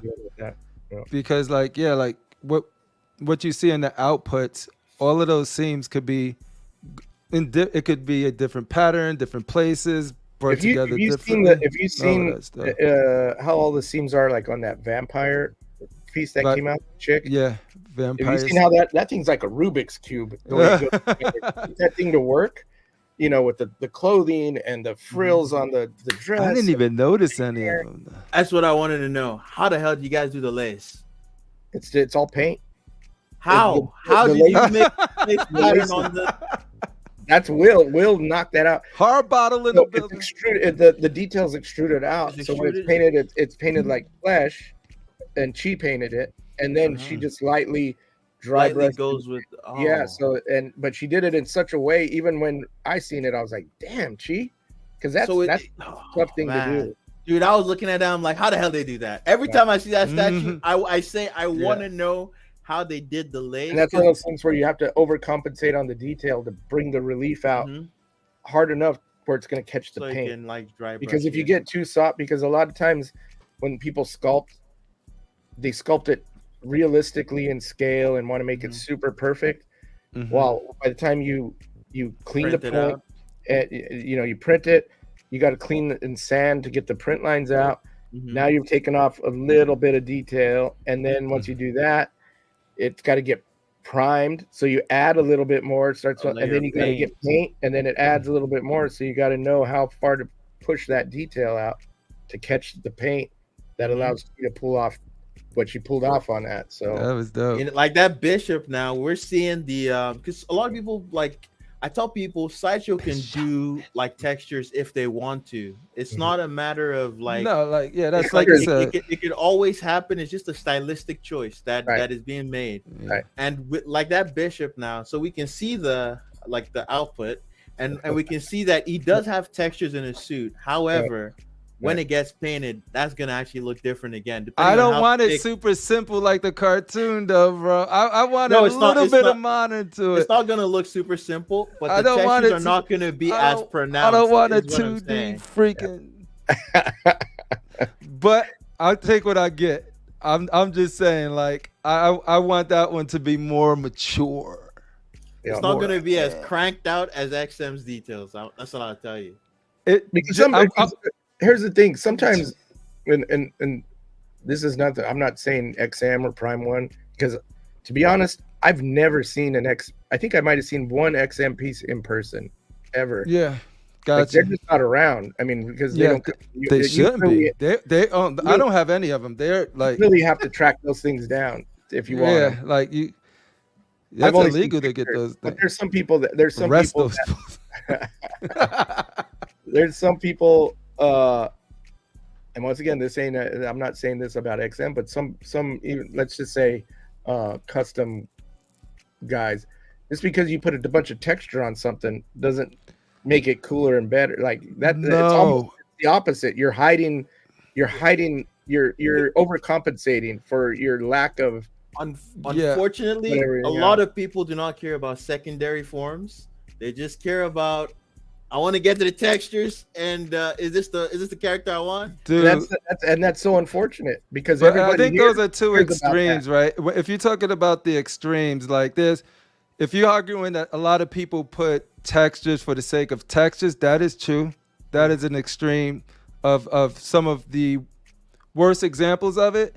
And same with the simple. I don't think it's fair to say everything is simple, don't have detail. There's ways to bring out detail without adding, right? So for me, it's just more of like, what is the original design intent of the piece? And does the detail help in any way, or does it subtract from it? And I think some people overly do that. That is fair. But a lot of the times people use that as all detail is bad when I don't think it is, or no detail is bad and I don't think it is. It's just more of like, I think it's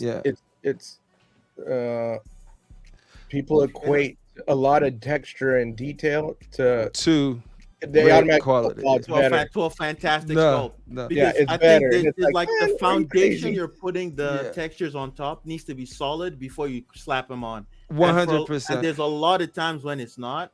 And then what peeves me the most, you know, Sam, when they use some weird ass texture that's definitely not like, you know, imagine someone wearing a fancy suit and then they use the texture of a burlap sack on the suit. Oh, I know. And I agree with that. I 100% agree with that. For me, like when I collect, I like a lot of things that I thought were really cool as a kid. If I look at now, they don't look that cool right now as a freaking somebody in their 40s, right? So it just doesn't. So what I like is to be able to, in my head, this is what it looks like now. And you could achieve that without crazy textures or whatever. There's many ways to achieve it.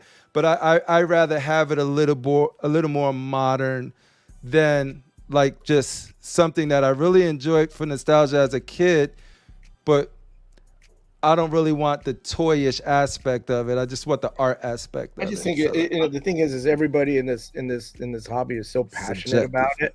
Yeah. It's hard to please everybody. You'll never please everybody, put it that way, because people, at one point people wanted to see, when all the Marvel movies came out, all the costumes are getting updated because you had the ability to CGI, Iron Man is the one that started that all. Yeah. All of a sudden everything had panels and textures and hard surfaces and soft surfaces. And I mean, guess what? That shit came out in the movies. Everybody's losing their mind. I was losing my mind. That stuff looked great. And then it just became standard. And then all of a sudden you see people kind of going, wow, the luster's kind of gone away on some of this stuff, you know, and No. so the carryover in the statue was like everybody just thought that's what they wanted to do with You know it. what's a great example? And I pull this up too. It's because like Sideshow can do detail and they can do it very well. I think the Breaker of Brimstone, when you look at the chainmail and then you look at the leather on it, like that's detail on there, right? It's not flat and plain. There's actually a lot going on there, but I don't think it's overly so. Same with his Captain America, right? It's a modern take. It's a modern suit. So if he's going to do versus Canali has a really good classic one. The classic one doesn't need all of those details. I think that's the design intent. Still looks beautiful. Same with the Danny Bells. It's a modern one, so a modern one won't look right with just plain spin. Yeah, it's a fine line. And once again, keep in mind, licensors, they can nix it or accept. They go, man, what's all this texture all over? Yeah, exactly. Get that Barat sack shit out of it. Yeah, he doesn't have that bullshit all over him. Get it off of there. You get that? Yeah. Or the funny thing is there's even situations where you might make something, and they might be like, don't do that because it's going to look too close to something they got in the works. And that's true. Like, I mean, you ain't say the magic word.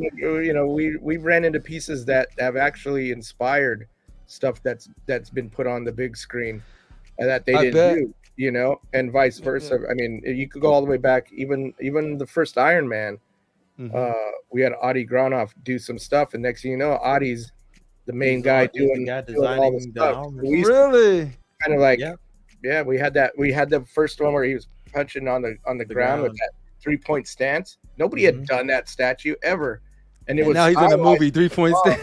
Yeah, and then that's why we even revisited it with a more realistic version. But I mean, the first Iron Man, he was kind of stretched out and he was kind of stylized, punching the ground. And next thing you know, in the movies, that was like the thing that they're and the thing is we work with the licensors, so they see that, they get samples. Those things are running around the studio as maquette back in the day, and you know, it's crazy how it comes full circle. That's awesome. That's awesome. Thanks for sharing that. We got Mad Predator. He says, I thought the segment showing the behind the scenes on all the different art prints and the process was very That was insightful. a good video. Really insightful. Yeah. That's dope. So like, how do you get from this? See, like you guys have your own media arm, like you says, that they're able to do these dope videos behind the scenes. You guys do your events. And like I said, you can reach your customers. So what was the process like of like, you know what?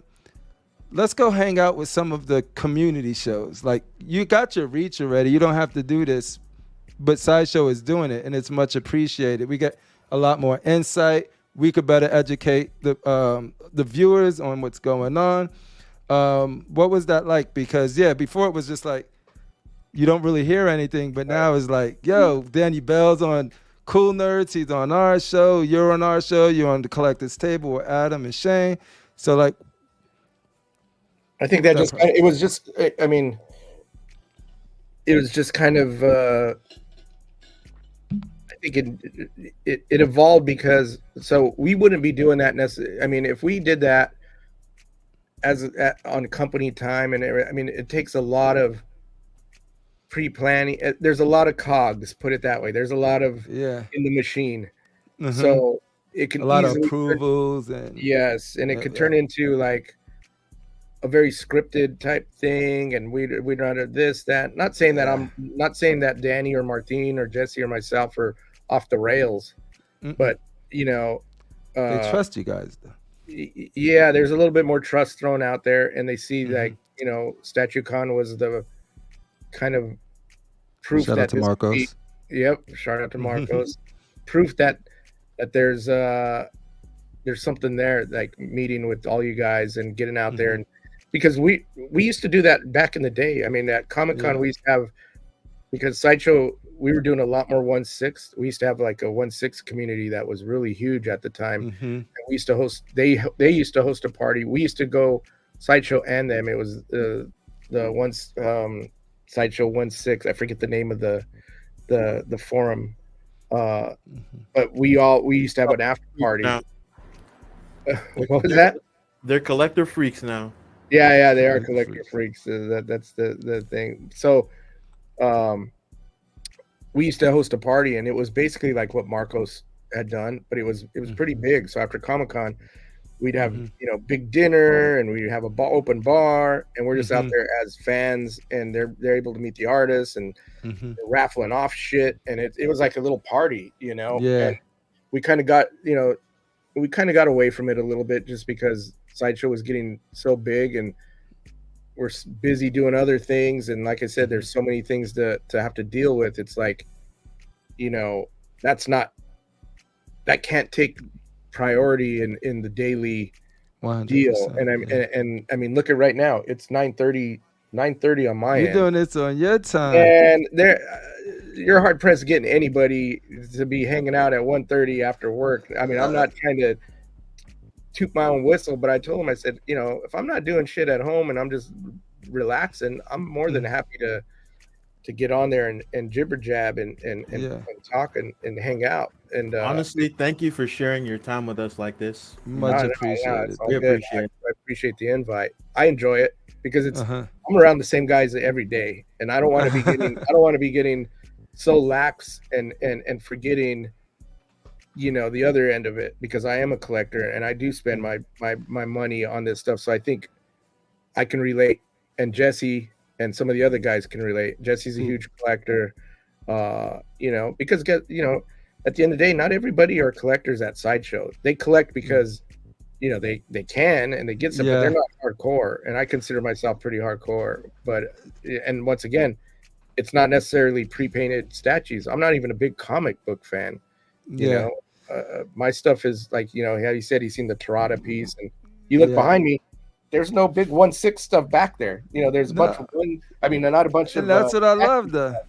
there's action figures in Iron Giant and one-to-one You shit. get to see what pushed you into the hobby, more or less. Yeah, It's yeah. like, And you one have thing I would access even to the say- bigger stuff. It's like you can't get it. You But collecting what you I'm love to just as collect. passionate and into the stuff that the step, because that's my job, and it goes hand in hand.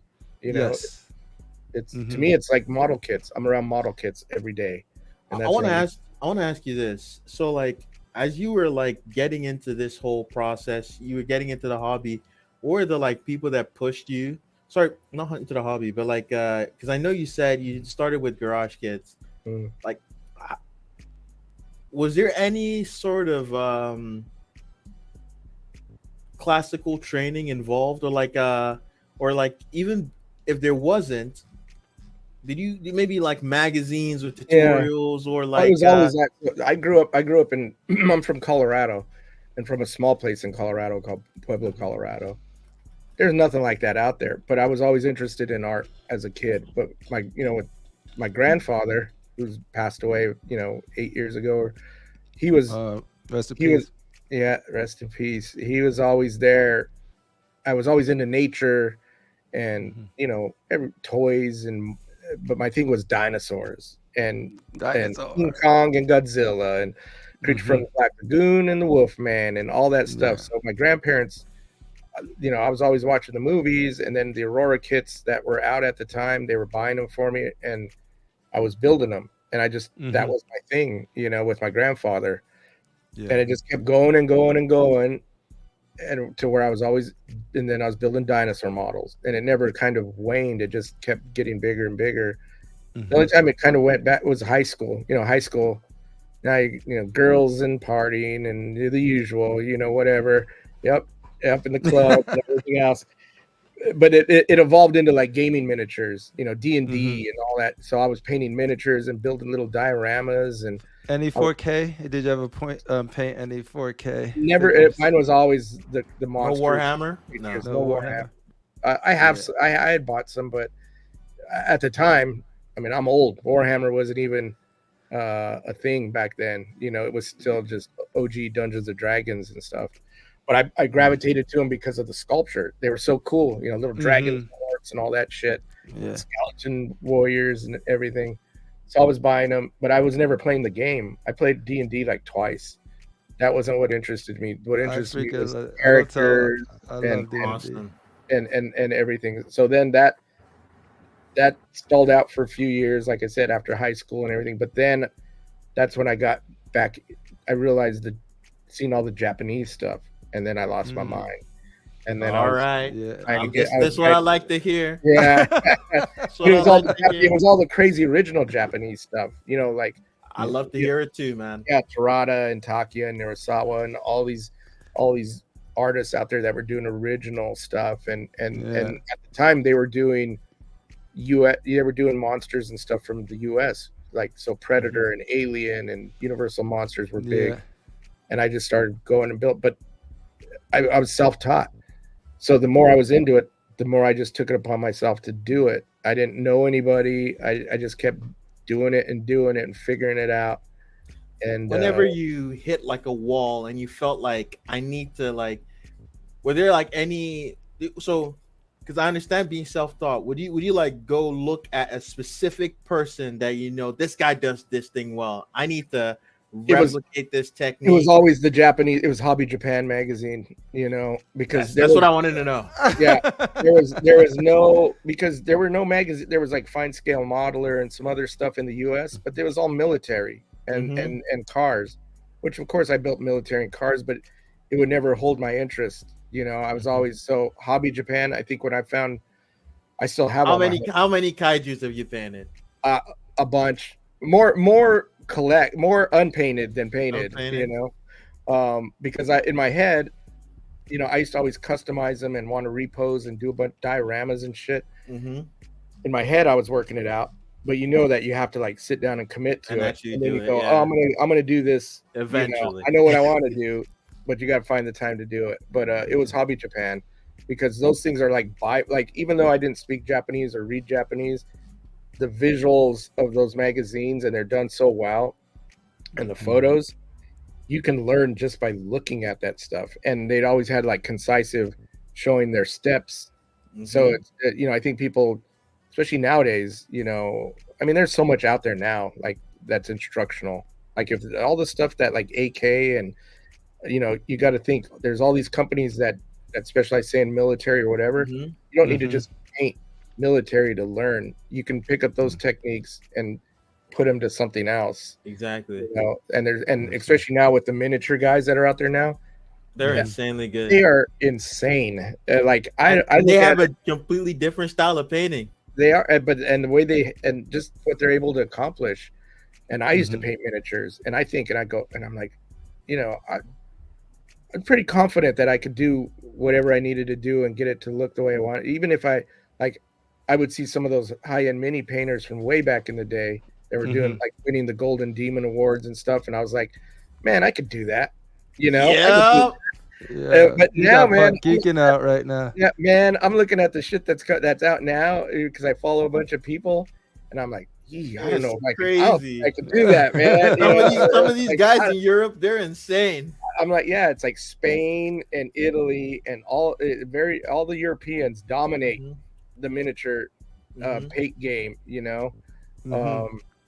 but I mean, I could go on and on about all that stuff too. But it was Hobby Japan magazine and Model Graphics, and just once you know who's doing what, you just start following them, and that's kind of where it went, and trying new things. And eventually, I met other people like Tom Gilliland, who's creative director here at Sideshow. I knew him before either one of us were official Sideshow guys through the model painting community. And Tom that's where he worked at a hobby shop out here in Burbank for 10 years, and he honed his skills, and he used to paint miniatures, and he's awesome at all of that. And then he went into doing special effects like at Rick Baker's and stuff like that. And then he was like, all right, I'm settling down with Sideshow. So he's been here, I think he's been here the whole 30 years of Sideshow, that's been here. So you learn from that. And books, there was like, I used to write for a magazine called Amazing Figure Modeler magazine.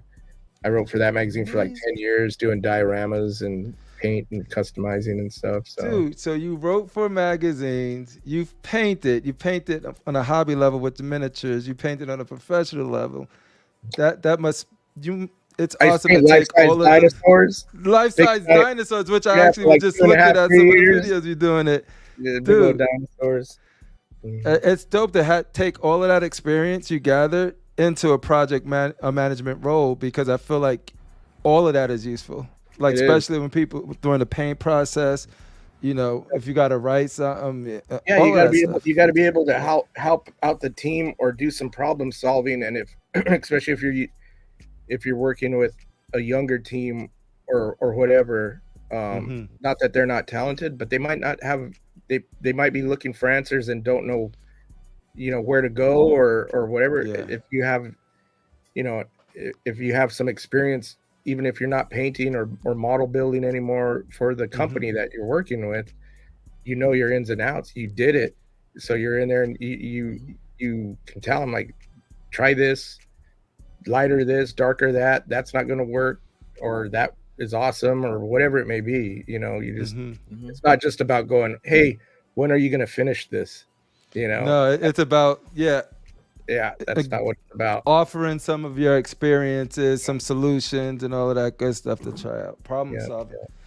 So Resin Ronan says, will this piece will the pieces teased unpainted like the Bishop and Modoc go up for PO this year?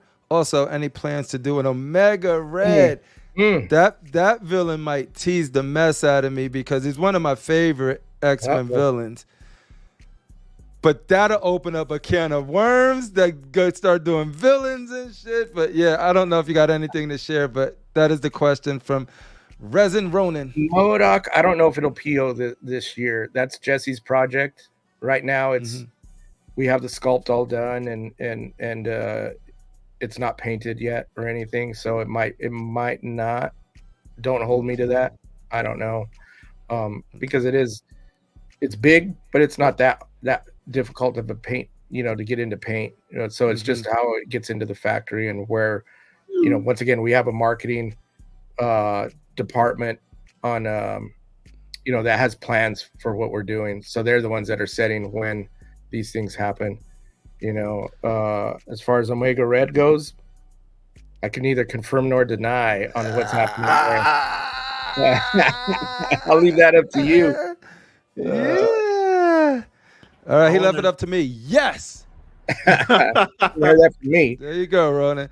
I want to know. Go ahead. Let's go through these, and then we can get back to it. Then we go to the pictures. Yeah. Question from Mad Predator. Question for Anthony: is there any more traditional sculpting, or is anything everything computer 3D sculpted nowadays? Mostly everything is computer. I mean, it's a rarity anymore that anybody is doing traditional now. It was just a few years ago, the sculptor of Beast, Ryan Peterson. Shout out to Ryan Peterson. He's a seasoned effects sculptor.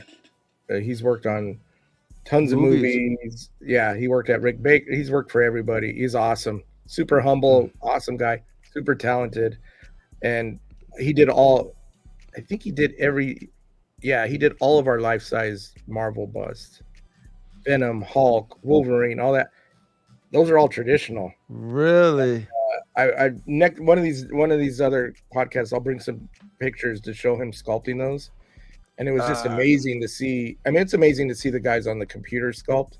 But when you get, he's like on the level like old world sculptor, where you're making the armature and you're slapping clay on there and you're raking out your forms, and then you're adding detail, and it's a whole different world. And that's what I used to like when I seen people sculpted. It was like clay and material and hands. It was always that way for us. It was super sculpty and wax and clay. It's the only time I started collecting modern statues that I realized, it was being all done digitally. And then past 10 plus years is digital. Really, 15 years maybe. I don't know. It's hard to say now, but I mean, I remember when we used to, kind of scoff at digital because all of our sculptors were traditional, and to be able to have a tradition, we're like, digital. Get out of here. We got hardcore. We got artists here sculpting traditionally and cutting. Just think, when you engineer the digital sculpt, you're able to go in there and cut it and be super precise and add keys. All that shit back in the day was done by hand. And you had to cut the sculpts using a wire, and then you had to hand seam them back up with the Hold clay. up, Buck. Are you putting on a bib? No. He's doing his laundry, man. We're trying to open a bottle of water. You got a big giant bottle of vodka there. There you go. I'm sorry to cut you off, but I see him like this. I was wondering what he was doing too. I think he's going to eat a lobster or something, man. He's making me hungry. He's like, oh, that was just man. the appetizer. I'm about to go in right now. Yeah, he's got his birthday dinner going there. I know. I thought you having your birthday feast. Thank you for spending your birthday here with us, Buck. Appreciate it. Sure, man. Matt Predator says, I think Bishop is my personal most anticipated statue of the year. I concur. It is absolutely mine. 100%. Well, Mine is Dazzler. Dazzler. That's a I know work you of like art. the Dazzler. That's a work of art. Yeah. All right, quick question about the Dazzler then. What makes you guys decide whether you want to fit a piece into a line or you want it to be standalone? Because I think that's what's working against Dazzler is that it's like all my X-Men is in action and then she's just like at the court like, hey. Action? Man, she's totally action, man. She's boogieing on. See, That's to me, right it comes there. off like she's just like she's you got the disco ball and all of that. It's beautiful, but I'm just sort of like Cyclops is like this and just like this, and then she's like, "Go ahead, boys, I'll be right there." Maybe she just got done throwing down. She's celebrating. That could be it. Maybe we lack the imagination. She's in the disco wonderland. Don't hate. Yeah, man. No, but Buck really likes it. Buck, talk to us a little bit about it because The sculpt is phenomenal. Like that pose, that S curve. That's a you like that S curve? that That S curve's doing it for you. Oh, it's doing it for me. And the back anatomy is perfect. Will Harbottle, it was Will Harbottle, right? Or was it Steve Lord? No. I think it was Steve Lord. Steve Lord. I think Jesse worked on that one. That's Jesse's baby. I'd have to check. Is it? Like that Jesse piece, likes all that throwback, like 80s or 70s kind of. That would be, now that I've talked to Jesse, that would be a Jesse piece, bro. Because it is beautiful. Like I said, it's beautiful. It's different. And I know he's a unique dude. He's going to always try and do something. It was actually Schuh that sculpted, Steve Schumacher. Really? Yeah, I remember now because I was working on the portrait with Jesse, and that's right. He did it. He's done a couple. My buddy had to remind me. He just popped in on the chat. He was like, "It was Schuh." It was Schuh. Got you. Sorry, Steve. Thank you for sculpting that because I love your work, man. Yes. Yeah, he's awesome. I'm gonna commit your name to memory. He's the quietest artist you'll ever meet. He's the most. You know Rashid, right? So we'll be talking. Me, Rashid. We all look at it as like we wanted Dazzler. I catch him when everybody's talking about Dazzler. Yeah. Because he'll be like, I like it though, but like wherever the fit, and I feel the same way about it because it is beautiful and you want to do it, but it's sort of like, do I want Dazzler to be a standalone piece? You know what I mean? So I mean, just to open up the conversation, or being a little bit, you guys are all talking in your groups. Think about how many of the ladies are like all out roller skating, and they're like, "Yeah, girls and my girlfriends down there, we love roller skating, all this." You think they want to get, Darth Vader or Wolverine gutting somebody or anything else? That's the perfect piece for them to have in their collection and go like, I'm all about the 70s and glam, and it's making a comeback. It's retro, coming all back in. So sometimes they can't all be for us. They got to be. And I learned that with my daughters. I'll go to some movies, and it may not have been for me, but seeing their eyes, like of what's happening, and they're just really enjoying it. I'm like, this is for them, and I'm glad it exists for them. Yeah, I mean, we got some of the girls here at work that probably their favorite piece. Yeah, and during lunch or whatever, they're throwing on the roller skates and skating out in the parking lot. Oh, really? Californians. It's a comeback, Yeah, I guess it's a California thing, No. Go to Atlanta. You know what I think it is with it? I think probably is that, and this is why I was kind of excited but scared, cautiously optimistic with Bishop, was because when it's the first character of its kind, You know what I mean? Like after you do the first one and you give it to like, if you give it to the fans and they're like, all right, we know they want this one. This is easy for Sideshow. Boom, bye, bye, action, boom, get it. All of the, we got it, right? But then when it's like, when you get your first Dazzler and it's not that expectation, that will probably be the second one you'll get. Like that'll be the third one. But to your point, we don't always have to get everything first. And I've made peace with that. Like I do think, a lot of us, it's like trying to figure it out because they do really like Dazzler. The crazy thing is that we even did a Dazzler. Yeah, that's the thing. And that goes towards like, we finally get a Dazzler. Yeah. And then, but to Buck's point, I want Buck to talk about it too, because I know he goes to bat for that piece. He'll go toe to toe with anybody who says an unkind thing about that Dazzler piece. Yeah. The paint job on it is fantastic too. Yeah, Cat just murdered that piece. Yeah. Oh my God. Oh man. Cat did a great job on that. She's like the new Daniel Bell for me, whereas like I never heard of her, but every time I say that paint is dope, it's Cat. The thing is, Cat's been in the industry for years and years and years. She's worked for a bunch of companies and finally, you know, she was working for us as a freelance for a few years, and then finally settled in as like Lock It Down. Lock It Down is right. Her and her husband. You know, put rings on both of them. Y'all married to the Sideshow game now. Welcome to the family.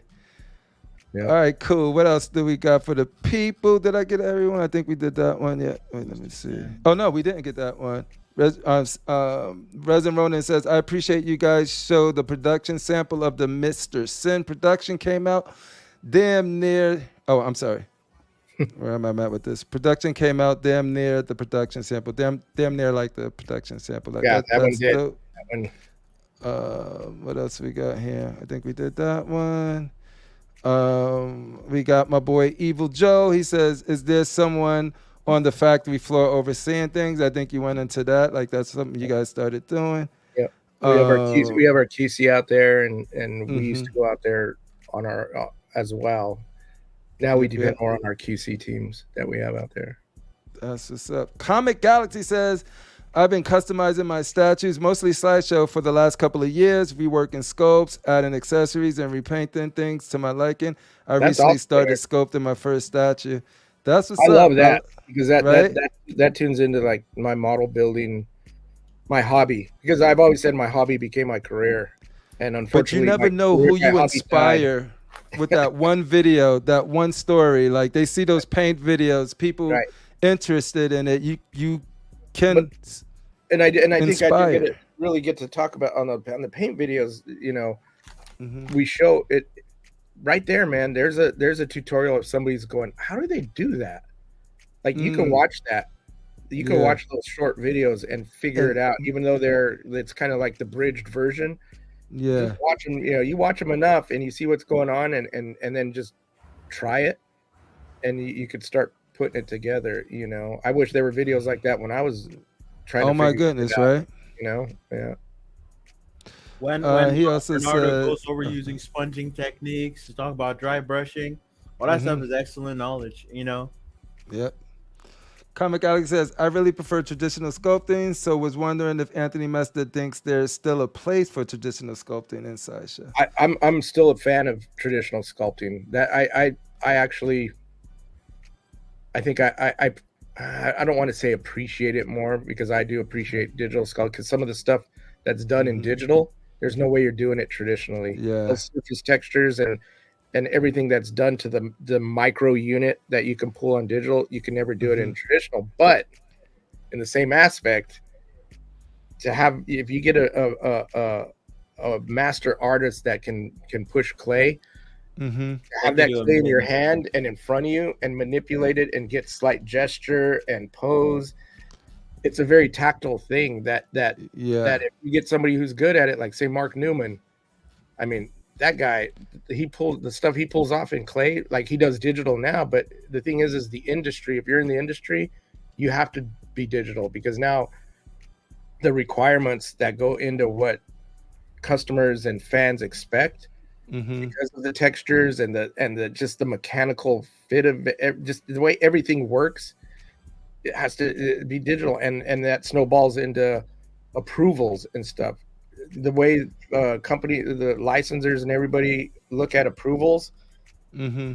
If we went to a traditional piece, I don't think they could wrap their head around it, because they'd go, well, we don't like. And we ran across this years and years ago, right when we were transitioning from traditional into digital, where we were working with a licensor, video game licensor. I won't say who, but You can tell me backstage. I probably know. they were asking us to, we were doing product of theirs, and they were so accustomed to living in that digital world. Yeah. And we were sculpting traditional at the time with epoxy and super sculpting and everything, and we'd have the piece finished or partially finished that they were like, we approve this, or it's done. Or they said, yep, we love it, it's done. And then we show it to them, and they go, you know what, we think that Pinky needs to be down a bit, and his thumb needs to wrap around the handle a little bit tighter. And we're like, what? You know what that takes? Magic? Now we got to grind it. They want you to cut the hand off and put a new one on there. Yeah, they want and but the thing was so we'd be like, oh fuck, we got to do it. So that come out the Dremel the sculptor that did work on is losing their mind, because and then they go and make the changes, and then we go and submit, and they go, you know what? We liked it better the other way. Oh no! Dude, we're like, what? There's no undo button on this. There's no go back to history layer number 8 or anything like that. And that was partially the demise of that relationship, because they couldn't wrap their head around the not living outside the digital world. Even when it came to paint, we were getting a lot of terms where we would paint it. They'd give us reference. And we'd go and paint it just like the reference, and use forced lighting to get the look and everything. And when I say forced lighting, just direct lighting that's creating a 2D visual of what they were asking for. But they couldn't wrap their head around when he spun the piece. They wanted it to continue with this forced directional lighting, and it's like, and they used to always throw around real object in real life. It's not possible. No. Yeah, they used to throw around the term godlight, and we never heard of that. And they were like, that's a video game term. Yeah, God rays, or God just godlight. Like, the godlight. This one. The godlight, which is the source. What are you guys talking about? We can't create this light, and then that light isn't going to follow that. It's not going to stay like rooted, attached. They got god lights, point lights, all of that stuff. Yeah, we're living in reality here, and there's ambient light. What you guys are asking for is impossible. So it just comes down to the difference between traditional and digital now. The industry is gotten so far to where even if we wanted to do traditional, everything else that comes into play will prevent it. The last great traditional sculpt I saw from Sideshow that I thought, this is amazing. It was the Swamp Thing, you guys did. Oh yeah, that dude is he's awesome. He's a good friend. He's a good friend of mine, and he sculpted that in Super Sculpey. And if anybody who knows Super Sculpey, that's what a god!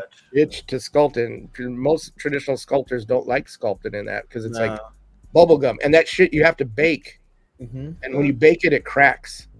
So see, meanwhile, Danny Bell, there's a little Danny Bell in Argentina, and he just sort of like on the computer, he's like, I'm gonna solve all y'all problems digitally. Yeah. But the thing is like, so Martin, he comes from a traditional background, and you got traditional, and so and then went into digital, and I think I don't think Daniel ever sculpted traditionally.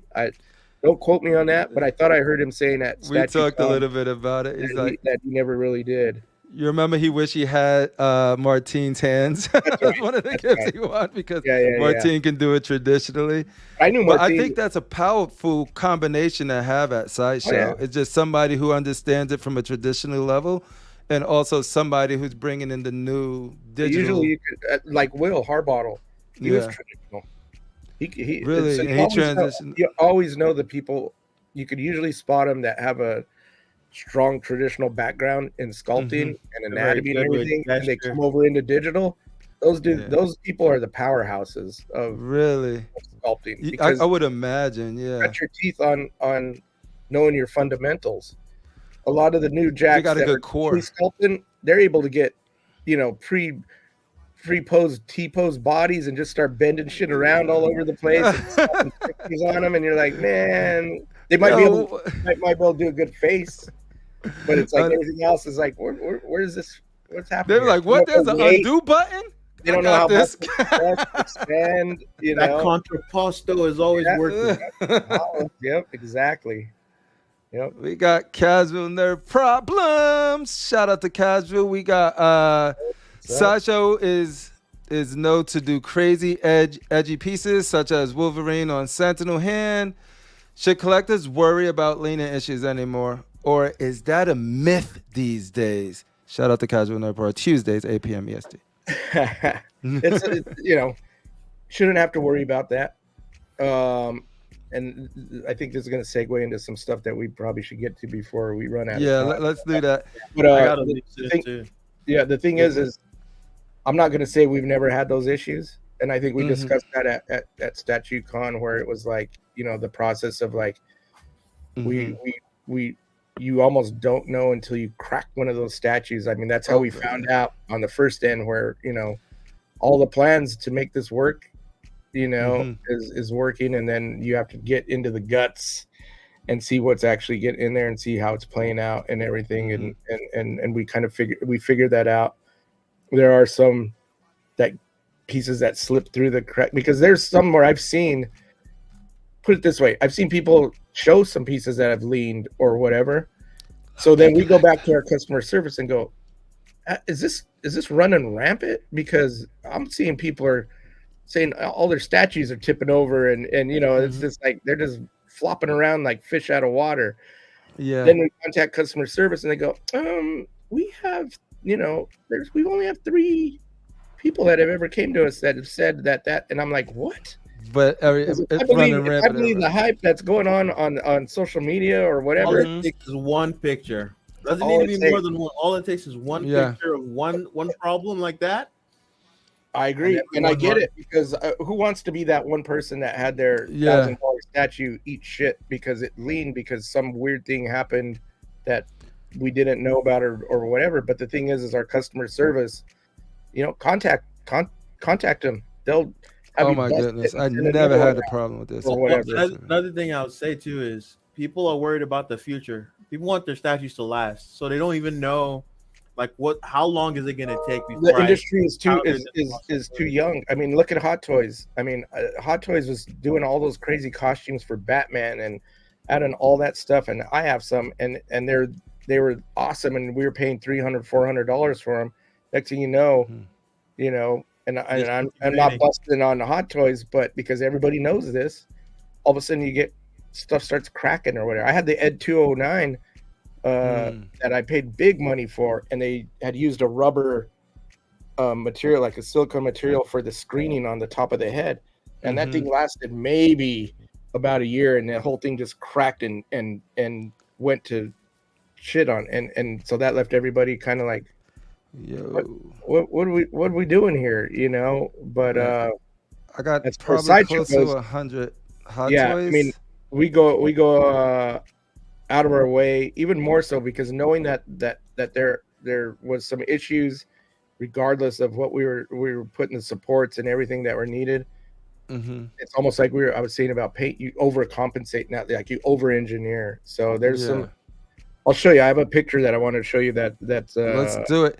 Answer these with yes or no, and then we get it and we go straight to pictures. What do you get with the Santiago Panamera? Oh, I don't think that was for us. Wait, who was that? Who said that? I think I might know who that was. Okay. Yeah, he ain't fooling anybody. He works here, so he thinks he's slick. He's like my boss, because really? Shout out to Matt. Yeah, Selma Hayek from Dusk Till Dawn. We're always shout out to Selma Hayek. Woo! I think she was a lot of people's first crushes. Right, that's his lady. I shouldn't even disrespect her like that. I think that was my first, second, and third. First, second, third, fourth, Yeah, Salma, she's such a beautiful, beautiful, beautiful lady. Yeah. All right, yes or no? Any plan to do 16 statues? What does that mean? I don't know. Nope, you got to clarify. You got to clarify that night. Any new Alien pieces in the works? New movie is they got a movie coming up. So Unfortunately, no, we don't have that. We don't have any planned. I wished, because that's those old Mythos pieces were nice. All right. One. I want to make sure I at least get one from the Facebook group. From my boy It's Me Evan. He says, "Can they release a book of all the pre-production drawings?" Pre-production. That's a good idea. That would be kind of awesome. The only thing with that is, I keep weirding out because we've been having earthquakes, and I feel the. No. I don't want to go viral that way, Anthony Mestas. Me neither, man. I hear a little shuddering in the building. I'm like, it ain't worth it.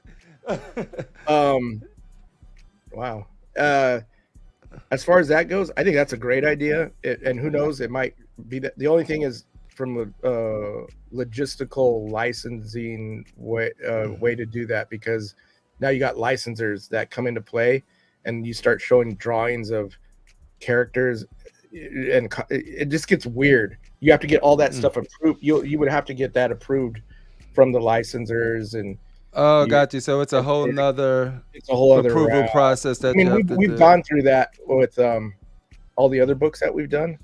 But that would be. So you guys gonna figure it out. Y'all not gonna make your problems our problems. We want to get it done. Project manager Anthony Mestas. I want to see that book. Yeah, man. That'll be a dope book. Sideshow and go. You want to see a behind the scenes book from Sideshow. There we go. If you guys want it, I don't got that. I could vouch for it, but I mean, if the fans really want it, get in there. Spider-Man. All right, that's what we're gonna end on. There's two things that me and Buck are both passionate about, but Knight did clarify. He said, "Oh, you guys are gonna ever do 1/6 statues?" That was his question when we said. Oh, he 1/6. He said 16, 1/6. Yeah. No plans. 1/6 statues that like counters are 1/6 articulated. Gotcha. Yeah. So you guys already got stuff going. No plans. But never say never. You know, the way the licenses are getting sliced off and different lines and everything else. Who knows? But we have no plans right now to do that. All right.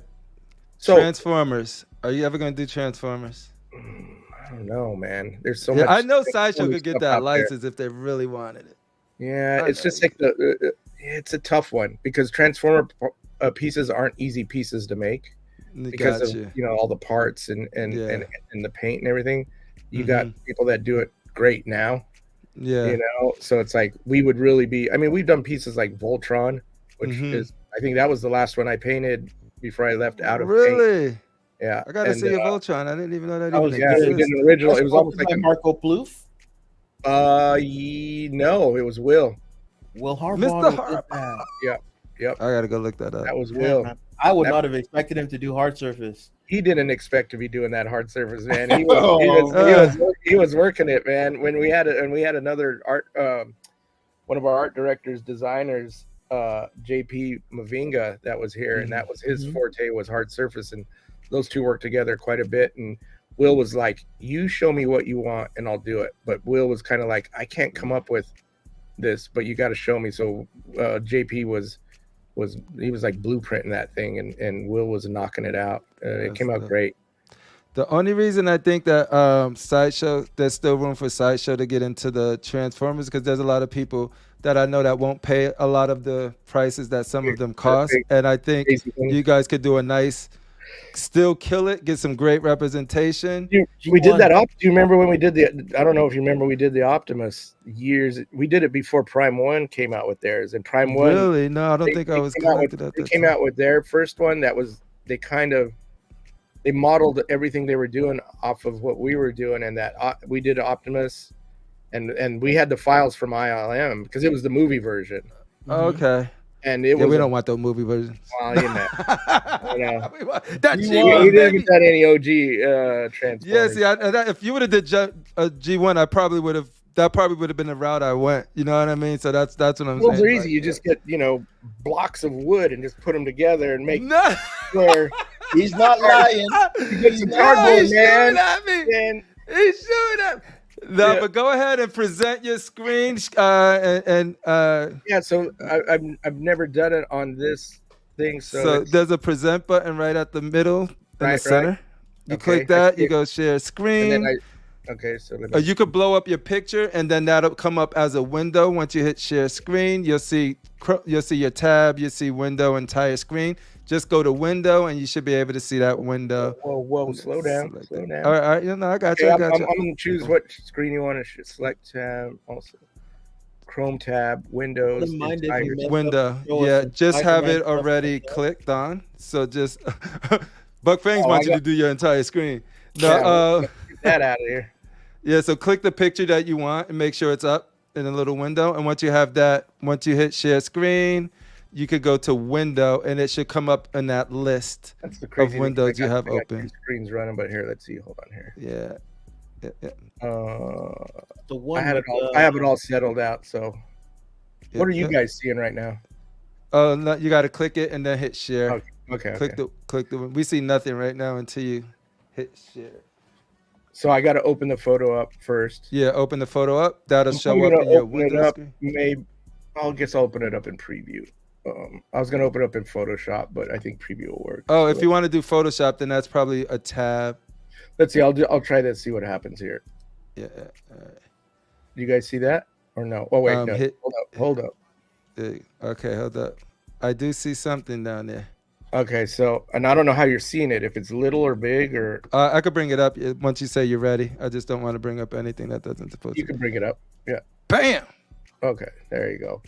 So this isn't. Batman on the pole, baby. Go Yeah, ahead. this isn't anything new, but it's somewhat new, and I think you guys could probably figure it out. I mean, this has always been this has been a controversial piece, Yeah. and I think people have seen that we had added the short-eared version of that, but nobody's seen the black and gray version of this.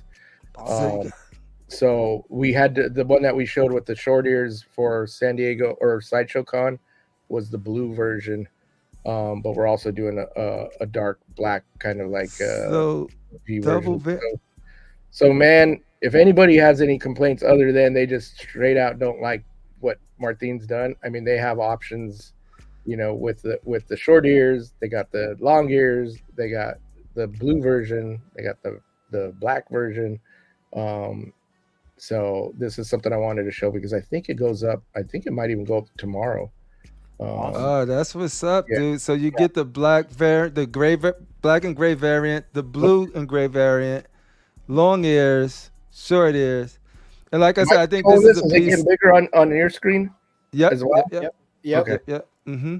So everything you see is mimicking. Yep. You. Gotcha. Yeah, What if I want to make this bigger or it just stays that size? I guess it would you can. stay that You could. size. No, it's You could adjust the window as if you can extend it. There you go. that's not Yeah. as big as it's gonna get. Yeah. Oh, I like the utility belt there.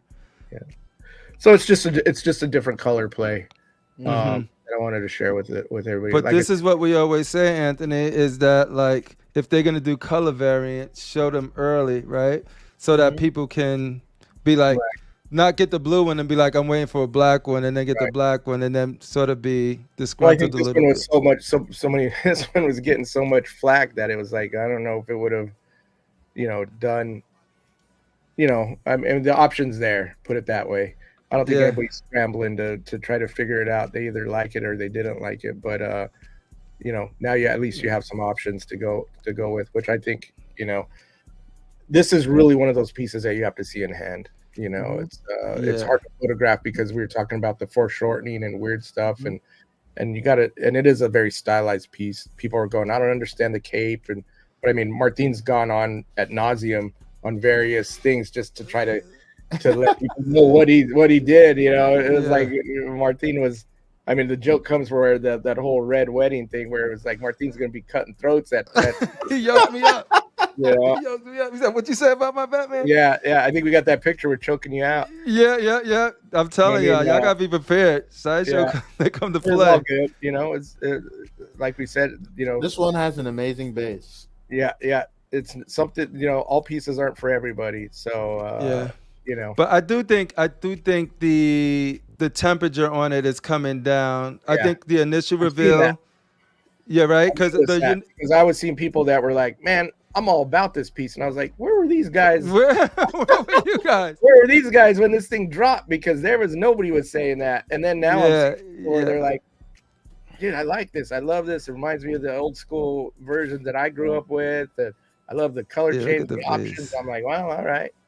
The temperature is definitely switching on it. Because like I think my whole thing on it, my whole stance on it forever was there's so many Batmans that come out, like there's none like this. And if for the people who are waiting for this, celebrate that they get the opportunity to get this piece. And like I said, it's a tough one because, you know, like from this angle, it looks great. You know, it appeals to people this way. If it goes this way, then people go, wow, his legs look weird. But it's like, no, you got to see it in person to get the full picture of it. But it is a very cool piece. So all right, awesome. Thanks for sharing. That said, let's stop this one, and then I'll I think I got the hang of it now, so let me get rid of that, and let's go to I'll go through some beast images, or at least let's do it.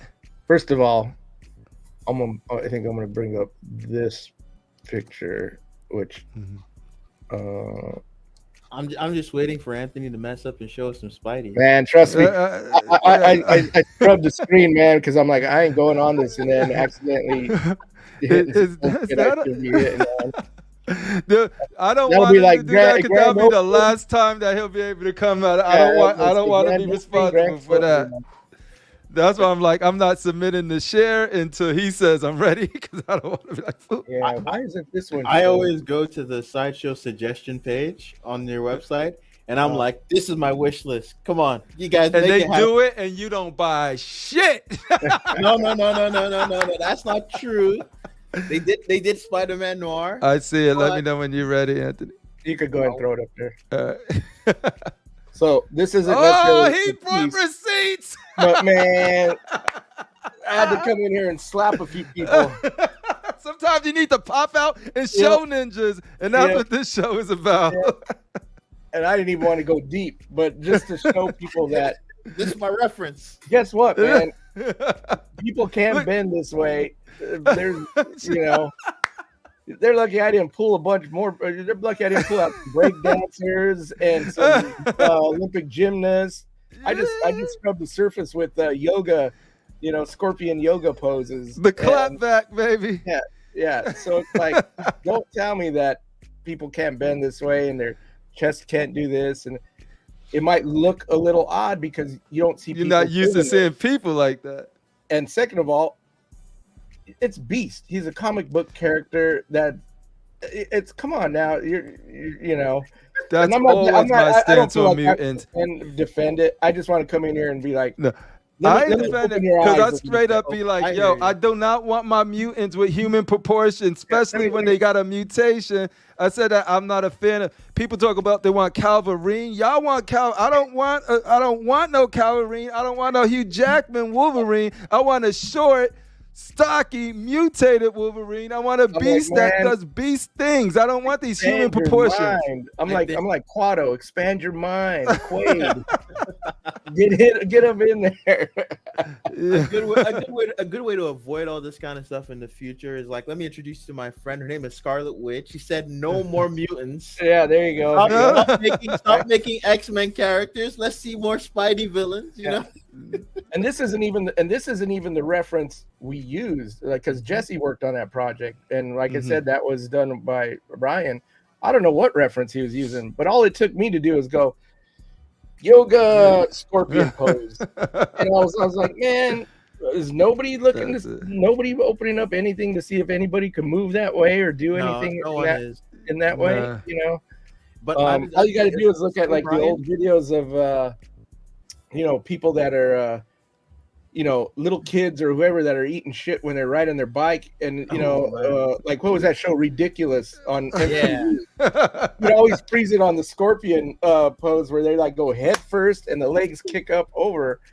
Get it? The momentum is carrying over and they're wrecking, but it's like, don't say that nobody's body moves that way, you know. So anyway, I just wanted to throw that little tidbit out there. Hey, the weirder the shit is, and the more mutant it is, it's more appealing to It me. is, So but that's but why it is. I'm not gonna lie. It's an odd thing to see awkward because as fuck. you don't see people doing that. But Yeah.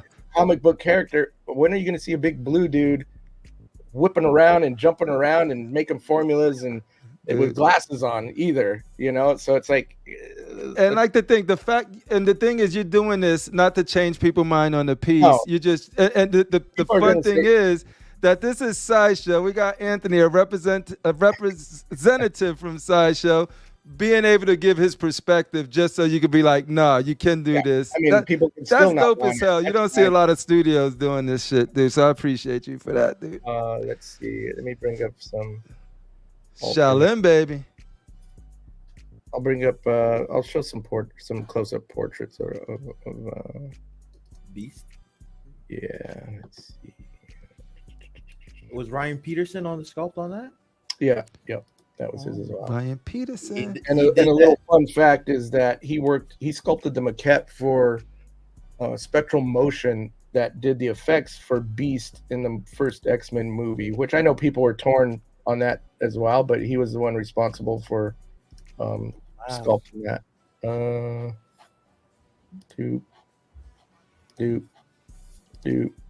Go ahead and I think you're good to bring that up, right? Boop. Yeah. Here we go. So this is just a close-up of one, and you can see the seams. Once again, keep in mind that's because that's where we separated and cut it. It'll get dealt with and Anthony, I got one question. Are those seams gonna be? No, I'm just kidding. Man, pull the plug on this. I love those eyes. Look at the focus. I wanted the that's what I wanted to know dude. because I know the glasses kind of obscured things, and I talked to Jesse today, and I was like, "Hey, man, are his glasses going to be removable, or are they on there?" And according to Jesse, they're going to be removable. So if they wind up not removable, send all email to Jesse Lincoln. I love this portrait. Dude. I love the way that is looking. The paint is amazing. The paint is crazy as well, right? Once again, that's Kat, and oops, she killed it. You know, that shit looks mean. Especially with a character that's all blue. Yeah, like the control is so good, and she didn't use black to shade it. No black, no black. We need to teach these other companies how to paint. Yeah.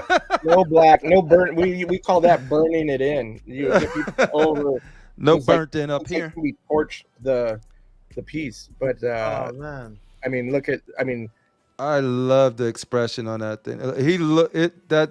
That thing looks sick, dude. He's got focus. Yeah. He's curious. And he's like, who's disturbing? He's looking at the beaker and what he's doing. So his eye line is right at where his feet are dangling. It matches with. That's sick, insane, dude. Man. Yeah. Is she like those eyes are they hand painted? Those are hand painted. Fuck, man. Yeah. Right?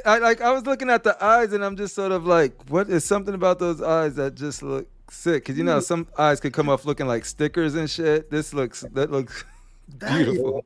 Those are hand painted, and we're looking at it right now, probably almost life size. So you're gonna see you're gonna see the paint strokes, but when it's down at quarter scale, it'll look eye blends all that back in together, you know.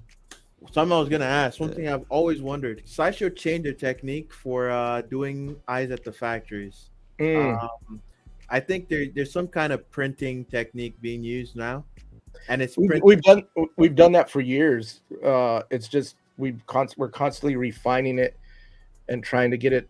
You know, how are we working with it? And the thing is like you mentioned earlier. There's you're working with different factories, you know, so it's like trying to get every factory isn't going to have the same success or ability to do, so you always got to kind of work with them or whatever. But yeah, we use decals on it because the thing is when they're hand painting, the first thing that's going to mess it up is if you start getting googly eyes, which you know there's been stuff where that's been problematic, and it's like, how do you control that? You know, when you have somebody that's hand painting 500 eyes times 2 or 2,000 times 2, somebody there on the line is going to be slipping, you know, and you want to control that at the best you can. And it's like, how do you control that? Well, you generate artwork of the eye, and you have a graphic file, and they use decals, and now they use the decal on the whole eye as On opposed the to whole eye. That's how you get it exactly the same way. Yeah. Because like I was wondering, even then, like, is there a specific method, or you just apply it with a tweezer or something, or like a paintbrush? on production or when we do on production, they have to be using probably a brush and tweezer type deal. All right, Yeah. because there was a And time then when water slide it on, just like if you're doing a model. you know? yeah. I because like I was looking, it's like exact. I haven't seen a wonky eye on a Sideshow piece. Right. And They were like, getting wonky was when now. somebody was hand painting or somebody really dropped Yeah. the ball somewhere, and like I've only heard like there's one story of one of the female figures where she had eyes that were weird, and when we were looking at it, they weren't that way, but they were coming off that way, and there was all it took was a slight shift in the eye. But we're always trying to dial that in tighter without leaving room for error on what they're doing. For a while there, I thought you guys were using pad printing techniques. Yeah, I mean you could do it, but on polystone and stuff you can't. They'll do it on PVC and soft materials, but on polystone, because it's so hard, you can't do the pad print on it. But I mean, action figures, they do it and everything. I mean, some of the stuff you see on action figures. I'm just seeing. I could share a couple more of Beasts. Yeah, dude. Yeah, let's see this. It's picture time for me, baby. All Beast. We're tired of seeing Beast. No more mutants. No, don't listen to him. We are mutant loving society over here. The people when I say we don't want to see X-Men anymore. No. Even though I do want to see a dope spot, and I can't wait for y'all next Spider-Man. That's a nice way to put it. You can go ahead and pop it on there. There's this angle. Yeah. Wow. Dude. Yeah. Look So at that's that desk, dude. that's a little bit higher and down, so you could see a little bit from an angle that hasn't necessarily been shown. Let's see here.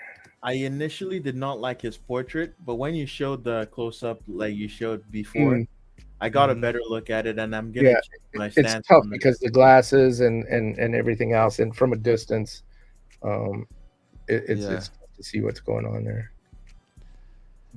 But yeah, and then you put up those poses that you had, right? And you can slide this dude right in. Yeah, he's doing the same exact thing, right, you know. Yeah. I was hearing things where it's like he doesn't have any bones, and where's his joints and everything else. They're right there. I don't understand, but I understand that from the initial shot, it was hard to see because of the foreshortening.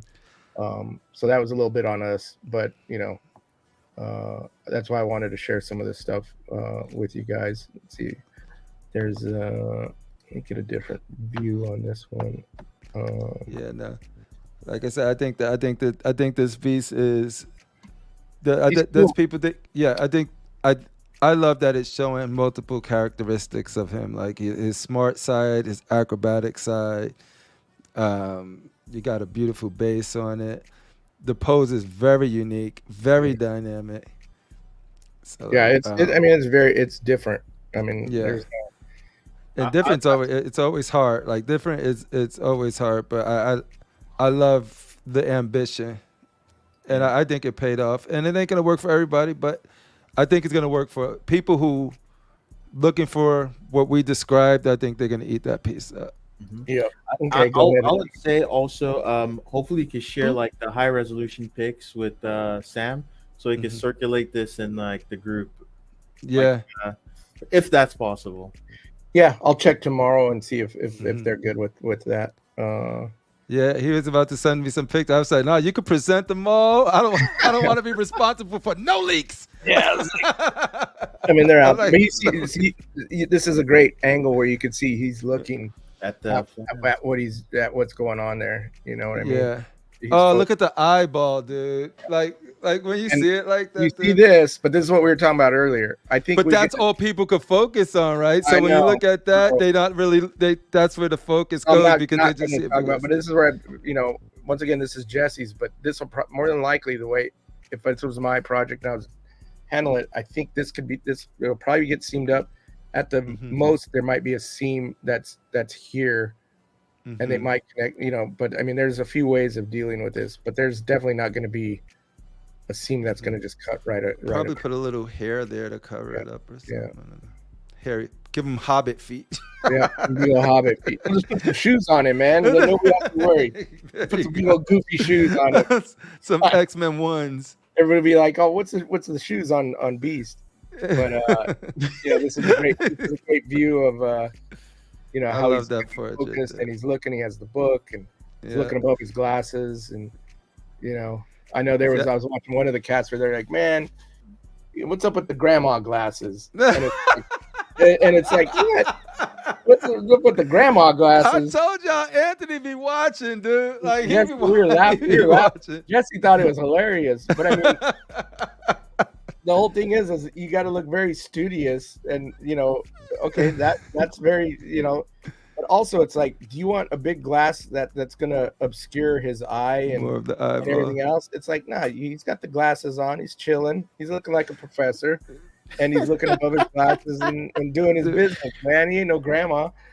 This is exactly what, when we started our channel, was hoping that you guys get the humor in our shit, but also understand that it is constructive. He was cracking up. He's like, "Grandma, yeah, man, that's what you're seeing." I don't know how you got permission to put grandma glasses on bees, Jesse, but it ain't flying. Shout out to Jesse, dude. He's freaking awesome. He might be watching. I don't know. I told him to watch, but hey, anytime he wants to hop on too, you just you're not a fan.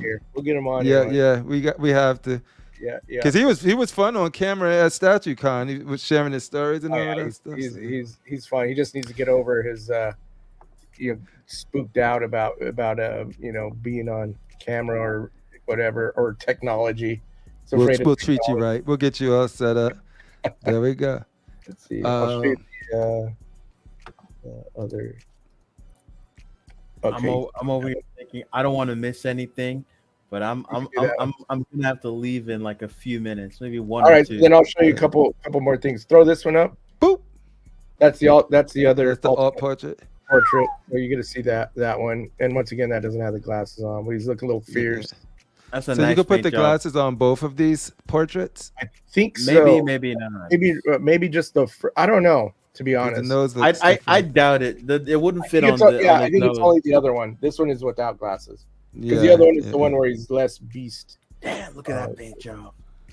Yeah. Cat went in there and she's, shading all, doing all this, and this will be all replicated with a decal. Is there a how-to video? Is one of those going to come out on this? Because I want to see. Because the way she did the blues. I don't know if I don't know if they filmed her doing this one. I'm not sure. Oh, hey, man. This is what it's all about. This is why I love when you guys do this too. Have glasses, because this looks like the piece for the glasses. Oh, right there. Oh, it might. Because these are photos that we had with the glasses off. So before anybody freaks out. These are the keys for I'm pretty sure these are the keys for the glasses to come up over the. Well, it looks like there's some extra, maybe just like pieces of hair that need to go hair. in there. Yep, hair will go in there. Yeah, that's smart. So Rocco says he wasn't a fan. Oh yeah. I mean, look at her work on the hair. The shade and how like we talked about this. What did you say? A cornucopia of vibrancy? Was that the tone you used, dude? I was I'm like, yo, because we was both like geeking out about the paint and the desk especially. Oh yeah, I remember he did. I did see that one where he was saying that. Yep. And so Rocco, like, this is what it's all about to me. Anthony, he says, wasn't a fan of the Beast in the beginning, but now after the pictures, I like it better. Oh, good, man. So, I love to hear that. Need a Kelsey Grammer portrait, he says. Well, that's the Beast that Ryan worked on. Was that the Kelsey Grammer one? That the guy who sculpted this one. At least JoJo, you get like 2 options. There you go. Yeah, right, I like the original. Go ahead. No, go ahead. I'm just thinking which one I'm going to share since Buck's got to take off. I guess this is going to have to be it. No, Buck can go. You stay till you have to go. We appreciate Buck spending his time. If you got something Buck want to see, you could put it now, and then we could finish the pictures together and then close out. I gotta go watch Deadpool and Wolverine. Oh, you got a movie damn. ticket. Yeah, Got a late one. All right, here we go then. Buck might not care about this one though. I probably see. will if it looks good. It's Go looks ahead. good. Oh this no, one. I can't click this button. So want to give a little peek on this. Yeah. This ain't done. Just before anybody starts freaking out or anything. This is just the first color pass. Exclusive. Yeah. CLC exclusive. So Oh, this is wow. like, let's see what Yo. the colors look like on it, and so it'll get dialed in even further. Wow. You know, dialing in the skin tones and everything else. So, and the costume. I mean, the gun. I want to get in here and have the gun weathered. I want to add some bluing from the heat Yeah. of the gun, Mhm. and you know, I was Looks even good. thinking maybe bluing it around his hand to, when he charges up his weapon, where it shows some like power transfer where he's been Oh doing it. yeah. I hate to say this because I know Sam's gonna be happy, but I think I prefer the bald portrait. Oh, Let's dang. What's up with that? All right, guys. It was a pleasure chatting with you, Anthony. Yeah, man, same here. I gotta appreciate it. leave. Hopefully Enjoy I get that to see movie, you man. again You some don't other miss time, man. anything. Of course. Yeah, and like Hey, thanks, Sam. Thanks for having me, Sam. no, man. hey, Buck. We doing it again. So thank you, Buck. I appreciate you stopping by on your birthday, dude. Yeah, that means a happy lot. birthday Go. again, man. Yep. Thanks Enjoy a lot, it. man. Enjoy it. Yeah. Thanks to everybody in the chat for the birthday wishes. Good night, guys. Yeah. Later. Peace. All right, let's dissect this bad boy. All right, so man, so you know which one I like, but it's Yeah. very hard to do black skin color. So I think you guys are already on the right track because and even these photos. I mean, this was taken in the same. I took these. This is iPhone photos that I took right before we got Really? on. So even with this, you see like the background where one's a little bit bluer, one's a little bit warmer. I was trying to. It's just the way the camera sensor. So you see the one with the hair. His skin looks a little bit different. It's the same, I noticed that. same figure. They're the same. Okay. Same one. There's not two. So that even gives you an idea how some of this stuff is perceived. If Mhm. I'm trying to take the best possible picture, it's when some of these guys go and take photos and blow them out with a flash or whatever, and you start looking weird. All it takes is just two different shots, and the sensors will kind of throw out two different colors, you know. But I mean, but you get a general idea. Once again, this isn't the final one, but I mean, I'm looking at the it gives you a lips, good idea of what's going to come to fruition, you know. And this is Michael Thompson, right? Yep, Mike Thompson. He says, "Man, Danny Lee says, man, I wish the bald expression was Where he's on screaming, the one with the hair. that Nah, can make son, nobody happy. that's for the bald people around here. Y'all get y'all Jerry curl and enjoy it. Yeah, but both of them like. Choices, So look at choice. the boots. There's detail in those boots. Yep. You know Yep. what I mean? There and- Yes. Look Yep. at got the line work. You got the different texture pattern on the tip. Yep. You got sort of like the almost Well, like the yeah, these- rain boot. Yeah. Once again, these are iPhone photos, so some of the stuff gets a little blendy, but I mean, you can see the Yeah. textures there, and you got Mhm. texture here and texture here. I mean, it's all been thought out. I mean, I was helping design the boot for him to sculpt, you know, because it's like these are things like you take for granted. I mean, people just go, oh, he has this boot and this boot. Once you get down in the nitty gritty, you need to have a design of what the boot looks like. You can't just say make a motorcycle boot. Well, what does a But motorcycle that's what boot look like? 100%. That's what I mean by detail. For me, detail is not the ZBrush texture thing. It's Right. the buckle. If you look at the buckle and Yeah, the lap, we're like you know what I does mean? Does it have 3 buckles or 4 buckles? Yeah. These are exactly. conversations that have to happen, you know. Yeah. These are things that, you know. How many pockets does he have? A big pocket, a little pocket? Does he? You Yeah. can't just use, because the comic book, the source material will jump all over the place.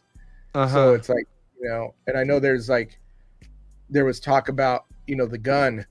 Well, it's just sitting there, and he has a holster. It's like, but you know, we were debating back and forth about putting the big holster on him. It works for the toys and in 2D, but now you're gonna have a big chunky weird holster. Like, how is that gonna affect the look and the silhouette and the composition? You know, it might be true to character, but we opted to be like, nah, you know, Captain America, his shield clips on. You know, everybody wants an explanation of what's the technology that's keeping his gun on or whatever, and it's just like he has a harness, he has a section here. It's, you know, magnetic or whatever kind of you want to, you know, equate this it dude's to. from the future. I'm pretty sure. Yeah, man. You can transfer his power, and plus, do you want him to like be out there shooting stuff and going, trying to unsnap his holster and like, give me a minute, man, he'd be dead. He'd be blowing. Dude, he'd be like, yeah, he's like, hold up, let me take the strap, man. Yeah, well, give me one sec, guys. just... Pause action. I think the handle's right here. Can somebody unvelcro my holster? You know, but I'm so liking, dude, you guys nailed the lips too. Like, I think the lips on this one is spot on. Yeah, the flow of the Jerry curl here, right here. And this is, we talked about this in Michigan too. It's just sort of like that Jerry curl mullet has to be right too. Like, there's so many things with it. That's the thing, because that could go wrong. You can't make his waves too tight, and you can't make it too curly, because then, you know, he looks like he belonged in NWA or something. You know, it's like he's EPE. But look at the baby hair curls that you guys put them in the front. That's dope too. Yeah. Yeah. So it's. He says Comic Galaxy says the long hair portrait looks even better up close. See, like I'm actually. But I mean, you know. Yeah, no, and guys, remember these are like straight off an iPhone, so everything's gonna be better. And also, this is the first paint attempt, right? Yeah, this is just the first pass. And the fact that you guys are sharing this shit this early is freaking dope. I was worried about how the wanted posters was gonna look when you guys did the lighting test and showed them earlier. All right, because because it shows them just on the front in the graphic. And they seem kind of really big and flat. And yeah. But seeing how it's going in between and flowing to the back. Yeah, they're not like front center. You know, they're intertwined in between in between. And he's stepping on some. Yeah, he has one down here. He's stepping on. And this one is lit up, but we have so much light pumping in the studio. You don't really the full light. I have images of it with the lights turned off, but then it looks like it's blazing. But I don't know if then everybody be like, "Whoa, that light effect is super bright. It looks awesome." It's like, you know, it might not be that it's seen in the photo. I'm excited. Like with all of, I think, this is your project, right? Yeah.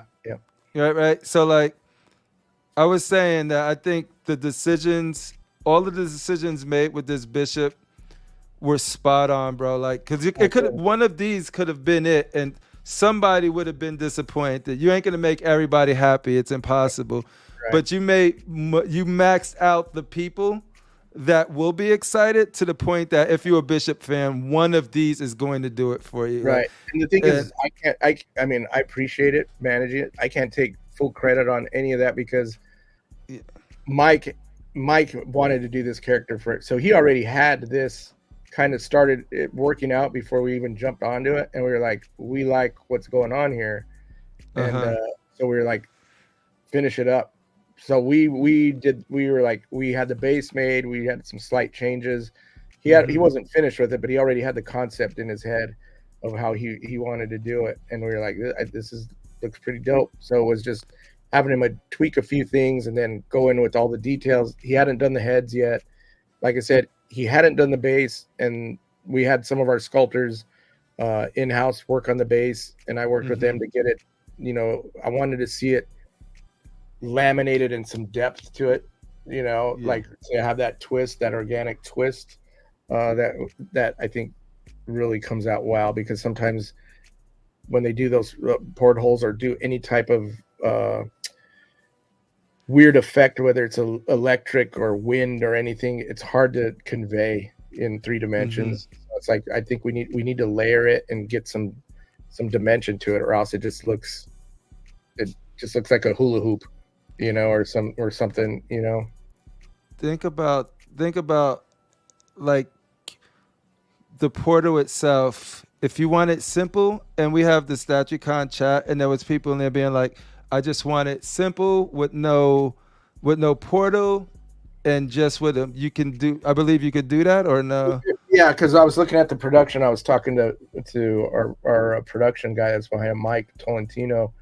I go, is this because I know how it goes in? The portal plugs into the base. You know, Yeah. big key, boom, but you have the lighting, so you can display it without the porthole on there. The thing That's is what's up. the thing is it at this viewing angle, you won't see the key and the lighting. It plays off. But if you're gonna go and like, wow, now there's a big gap and there's a key and there's a lighting thing, and you're looking at it from down below just for the sake to look at it, it's gonna be present there. It's gonna be there. The intention wasn't to not have that porthole on there, but you have the option to take it off. So when I took it off to look at it, I was like, oh wow, this is on your shelf. You never know there's a key behind that hand. If you got it in your Besta or something like that, you're not gonna see it unless you go and look behind it. And that's dope. So that's an option for people who like the simplicity of a statue. Yeah. I'm the opposite end of that. So the fact that I can I know you put the portal on, eyes blazing, portal going around. And I think it's going to be like a pulsing effect or like an effect that actually we haven't quite figured out if we're going to have a flicker or anything like swirl. That. Yeah, a swirl might be tough because it thins out at the top. To get lights in that top part is almost impossible. So it would almost have to be like it was opened up and or just sort of like a little bit of flicker into it. I think even that would be great. And I think somebody had a question on the left where with the hair pose on there, that's not lit up and it looks pretty awesome unlit, with just like that. So dude, I'm over here just geeking out. It is AC USB, I believe, right? Yeah. That's pretty much the norm now. There's been some laws like in other countries that are you can't have I think we talked about this at StatueCon. I think it's Australia where they're like you can't have button sals, you can't do this, you can't do that. So you even see Hot Toys and some of these other companies that people that you would never think you'd have a plug-in to plug in their figures. You can't have the button sals, and they're starting to plug in they're energizing their figures with USB plugs and stuff. So I love it. I love that that's the new normal now. Like it'll be weird now to see it with the battery thing. And I love that you guys been on the forefront with that. Like my first Iron Man piece, the reason I got that was because the Sideshow Iron Man Mark 7 from the movie. I got that because it would plug in and I don't have to do batteries. Oh, and you see some guys that are super ambitious at their collections, and they'll go and they have chops to go in there and do some custom electronic. They have it where it's like daisy chain all their lights up through the thing, and then they have like their home system where they can say turn on display cases. And dude, I've been doing that for years. I could go like my Iron Man. I'd be like, there you go. Yeah. I just tell Google, like I could tell Google to cut all of this stuff on and off. That's why I love USB. That's or power, because you can get the Casa bricks or any type, however you're gonna do your smart lighting and hook it up to your automation system. And when I go to the home theater, I could have Avengers assemble, and then Iron Man lights up. The casing goes up. Like it's crazy in there. Yeah. This room is the other room is the room. But Jojo asked, question: will the wires show on the Bishop like the Green Lantern? Oh damn! Yep. Jojo shooting. Oh, I didn't mean to clap. I meant to shoot. No, there won't be any wires in this. No freaking see-through wires, ladies and gentlemen. Yeah, I seen that floating around, and there's on the Green Lantern. The thing is that piece to keep it to where to get the glow and to get the lights to work. There's no not getting the wires in there. The thing is the intent is that it would be seen from it. The intention is you see it. Nobody's going to display that from the side or weird angles. It's like you're going to see it from a very specific angle. I know it's something that could irk people or whatever, but it's like you have to balance out. Do you want that base to light up and the ring to light up? And I know some people are like, well, we didn't need the ring to light up. But the minute that was probably me. They're going to go, man, you guys lit that base up and you couldn't be bothered to light that ring up? It would have. It would have been that too.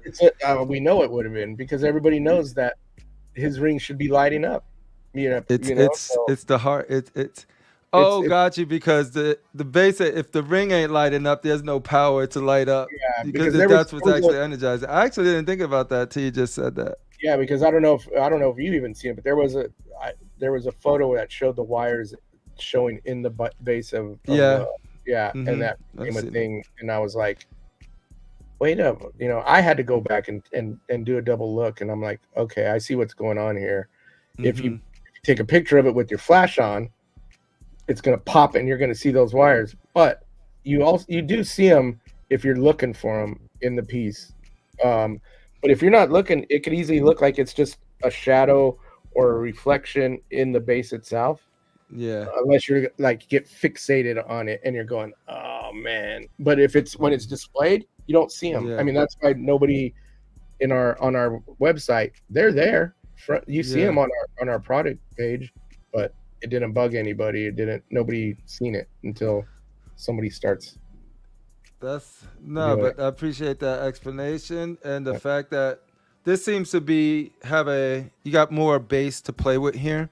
Well, the lighting source comes directly from the bot. The lighting is in the base, so it's in the base. Right, so all the electronics. There's no wires to go and be seen into the piece. And like I said, we haven't totally solidified the electronic game on this, but it's going to be a bright light source on the bottom, and then the light is just going to kind of evolve, just kind of transition up to the top. So it's going to get dimmer up the top. It's not going to be fully the same lighting, bright light, because it's almost impossible to do that.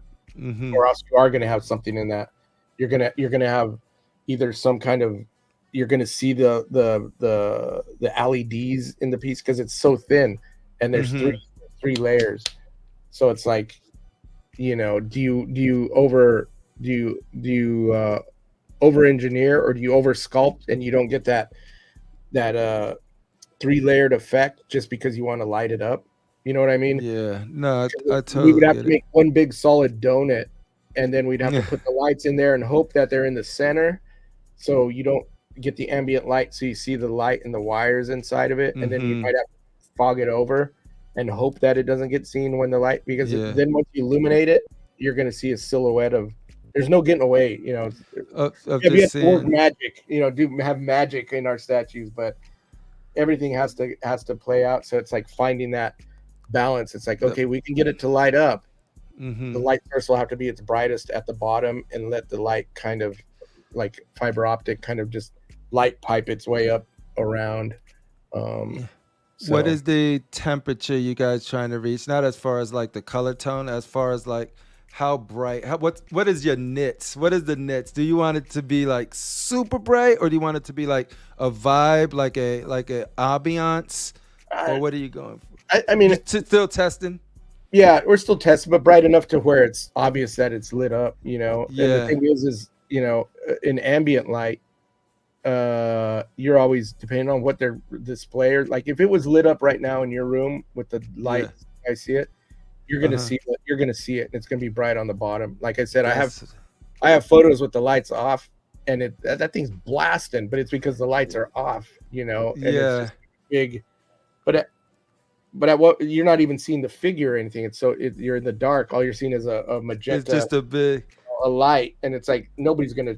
The only thing they're gonna do is like bring their girlfriend by and check out how this looks at night. Dude, my boy Star Child said the same thing, like, because he has statues in his room, and he just sort of like, he got the Dragon Ball Z one that Buck has, and he's just sort of like, he has to cut it off because it just dominates everything so much. For me, I like the ambiance of it. I think your Iron Man is the perfect, like, at least when I had the Iron Man in this room, and even now that it's in a home theater. One with the explosion, or the one with the explosion. I think that gets bright enough to be like, it pops, but it doesn't blind. It never takes away or wash out it becomes the focal point. You don't see. No, I still see anything else. Yeah, no.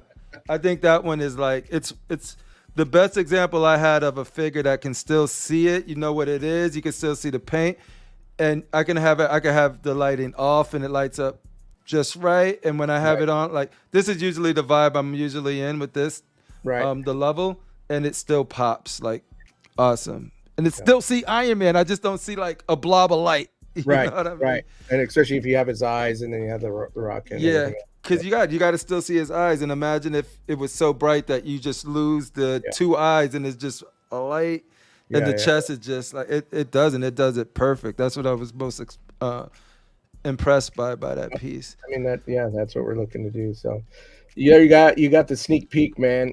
I got the sneak peek. I was like, dude. hey, man, I'm coming up. I'm going to be on the show. I was like, what can I show? Can I show this? Can I show this? And it's like, I know you were talking Weapon X, and I was like, I don't know, man. And I was like, hey, we want to show Weapon X, and they're like, let's hold off on that. You know, we got a little bit of ways to go. I know people are chomping, but I think you were there at StatueCon. You got to see it in its full.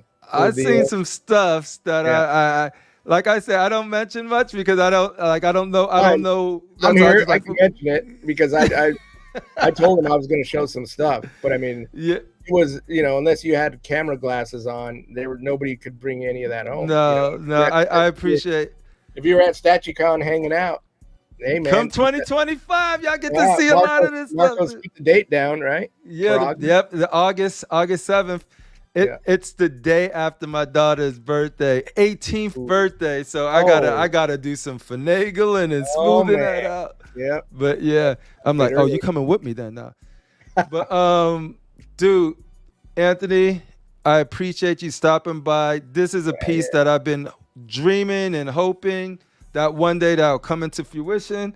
And Sideshow's doing it, and they doing it better than I could even imagine it, bro.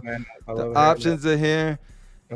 Thank you for clarifying some of this stuff, because I even think the Stanley's like CriPPleR is keeping secrets. Yeah, son. I don't be dry snitching. Find out. I watched some other podcasts. I go, man, CriPPleR was just singing about something. I was like, man, he wasn't supposed to say anything. No. That was I blame Critical Mass. Yeah. Critical Mass. One more picture I was going to show you before. No, dude. I'm on your time, so I'm free. I got to eat anyway. It's 11 o'clock, and I haven't eaten. Go ahead. You show whatever you need, and you just let me know when you're done, and then that's when I'll wind down. I just got one more because we were talking about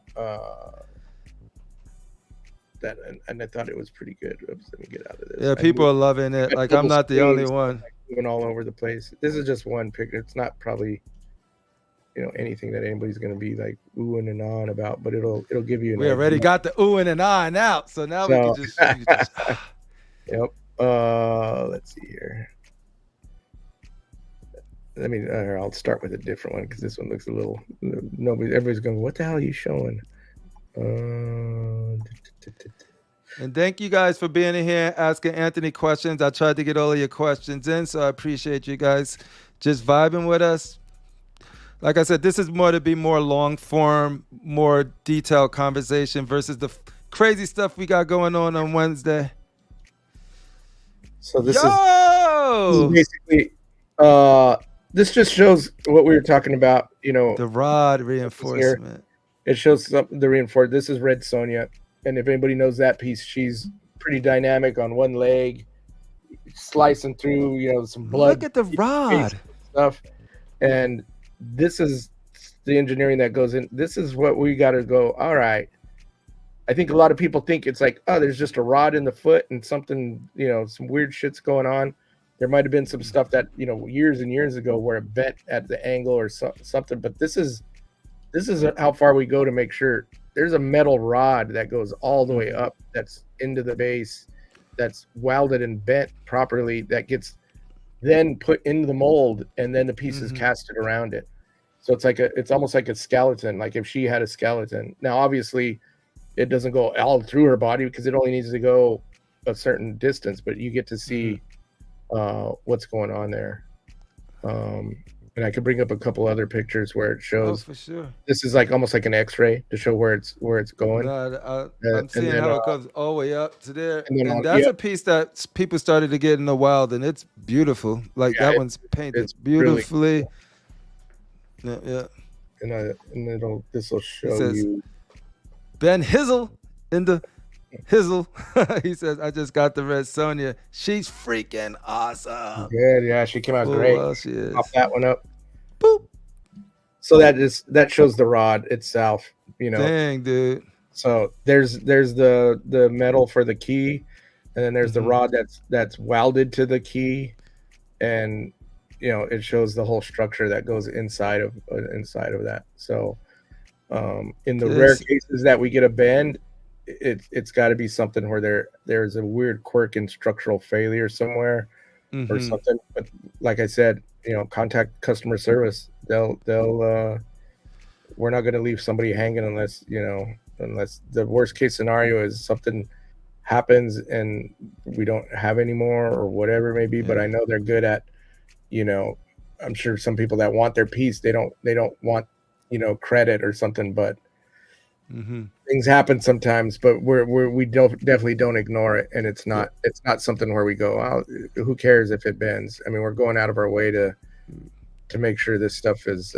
legit. So I've never had an issue with Sideshow customer service. I've barely had to reach out, but the instance that I had, dude, they'll send me a whole, like they'll just send you the part, like they're on nothing. it. You just take Yep.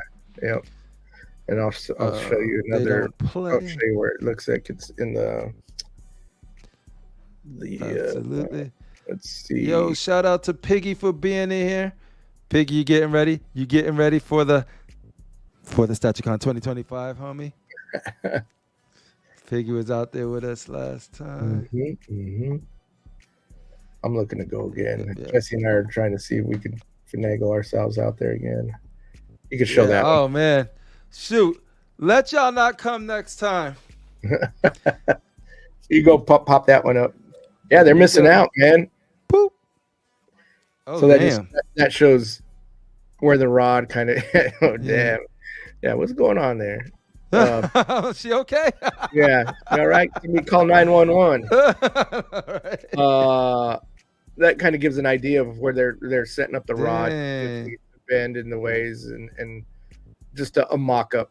You know, it's going to key in here, and it's going to, you know, bends into this and that. And I think a lot of people think that you see that little part right there, that's where it extends. It just goes to where the key is, and then probably a little above that. But no, you guys got those rods going all the way up to the guts, dude. It's crazy. Yeah, all up in those guts. All up in the guts. I appreciate you getting the reference. Let's see. There's one last one where it knows how they put it in the mold.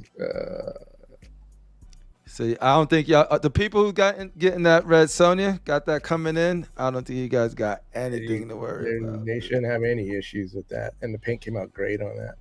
Yeah. This one's gonna pop up on the screen, and you're gonna be like, "Whoa, Anthony's sharing the wrong picture," but it just looks freaky at first.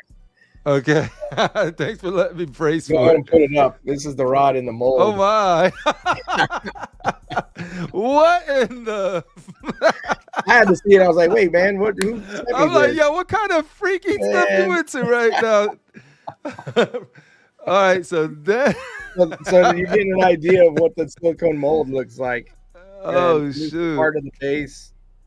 So it's a reverse. So, but this is how they put the piece into the mold, and then when they clamp the mold down and they do the polystone work, it all goes in here, and this is the internal piece. But yeah, it looks freaky.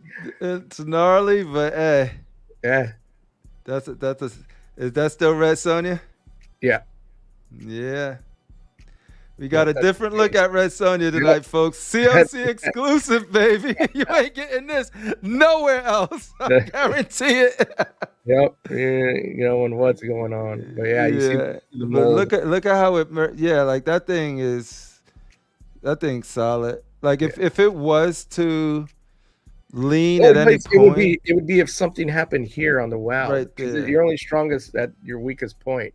Yeah. And that's where the two go together. But I mean it's welded steel, so it's like I don't know what people, and this has triple welds on the key. Yeah. So it's like I don't know what people would be doing to if anything happened, you know. So yeah. But anyway, that just gives you guys a little insight. And I know we were talking about, you know, people always have questions because they see things that end up getting put out there, and if they don't know, they don't know, and if they hear something, they just think, well, I've seen it take off to where somebody goes, man, I've heard that those things are bending over and fall, this piece is falling over left and right, and it's like, well, who's telling you this? And all it takes is one picture, 2 things, and people get spooked, and it's like, no, that ain't happening, Dude, that is a bit like when I got in, like you said, like 3-4 years ago, maybe that was the biggest thing. Like there was leaning, it was a prime one, early prime one piece. Those big heavy ones, the big heavy ones. And I think it was, it was, I think the original Hush, maybe. You're in a really hot thing, or you're displaying your piece in a window that's getting like direct sun on it. I think we even have put it out there as like, you don't want to display your piece, under the heater or because it's a polystone piece, and those things do react to heat. And that's why, like, sometimes you see out in Asia and stuff where it's sweltering and you get humidity issues and stuff. You see things starting to get weird out there and start doing weird leans and everything. But heat is the biggest factor to some of these things having problems. But I could imagine. But I haven't seen much running rampant. No, and I haven't seen, like, literally, like, since I've been doing shows like on my own for probably the last 2 years, I have not seen a piece that came across as leaning. Right. I haven't seen everything though, so I'm not saying it doesn't exist. But I feel like it was. I've seen pieces that have done that. Yeah. But it's good to know that you guys are taking precautions and extra measures for it not to lean. So that's awesome. So that's about all I got for you. That's about it. Yeah. Chat. Give a like a fist bump or something for freaking Anthony Mestas in the chat for like, it's late. He didn't even leave work yet. He ain't even eat dinner yet. Home.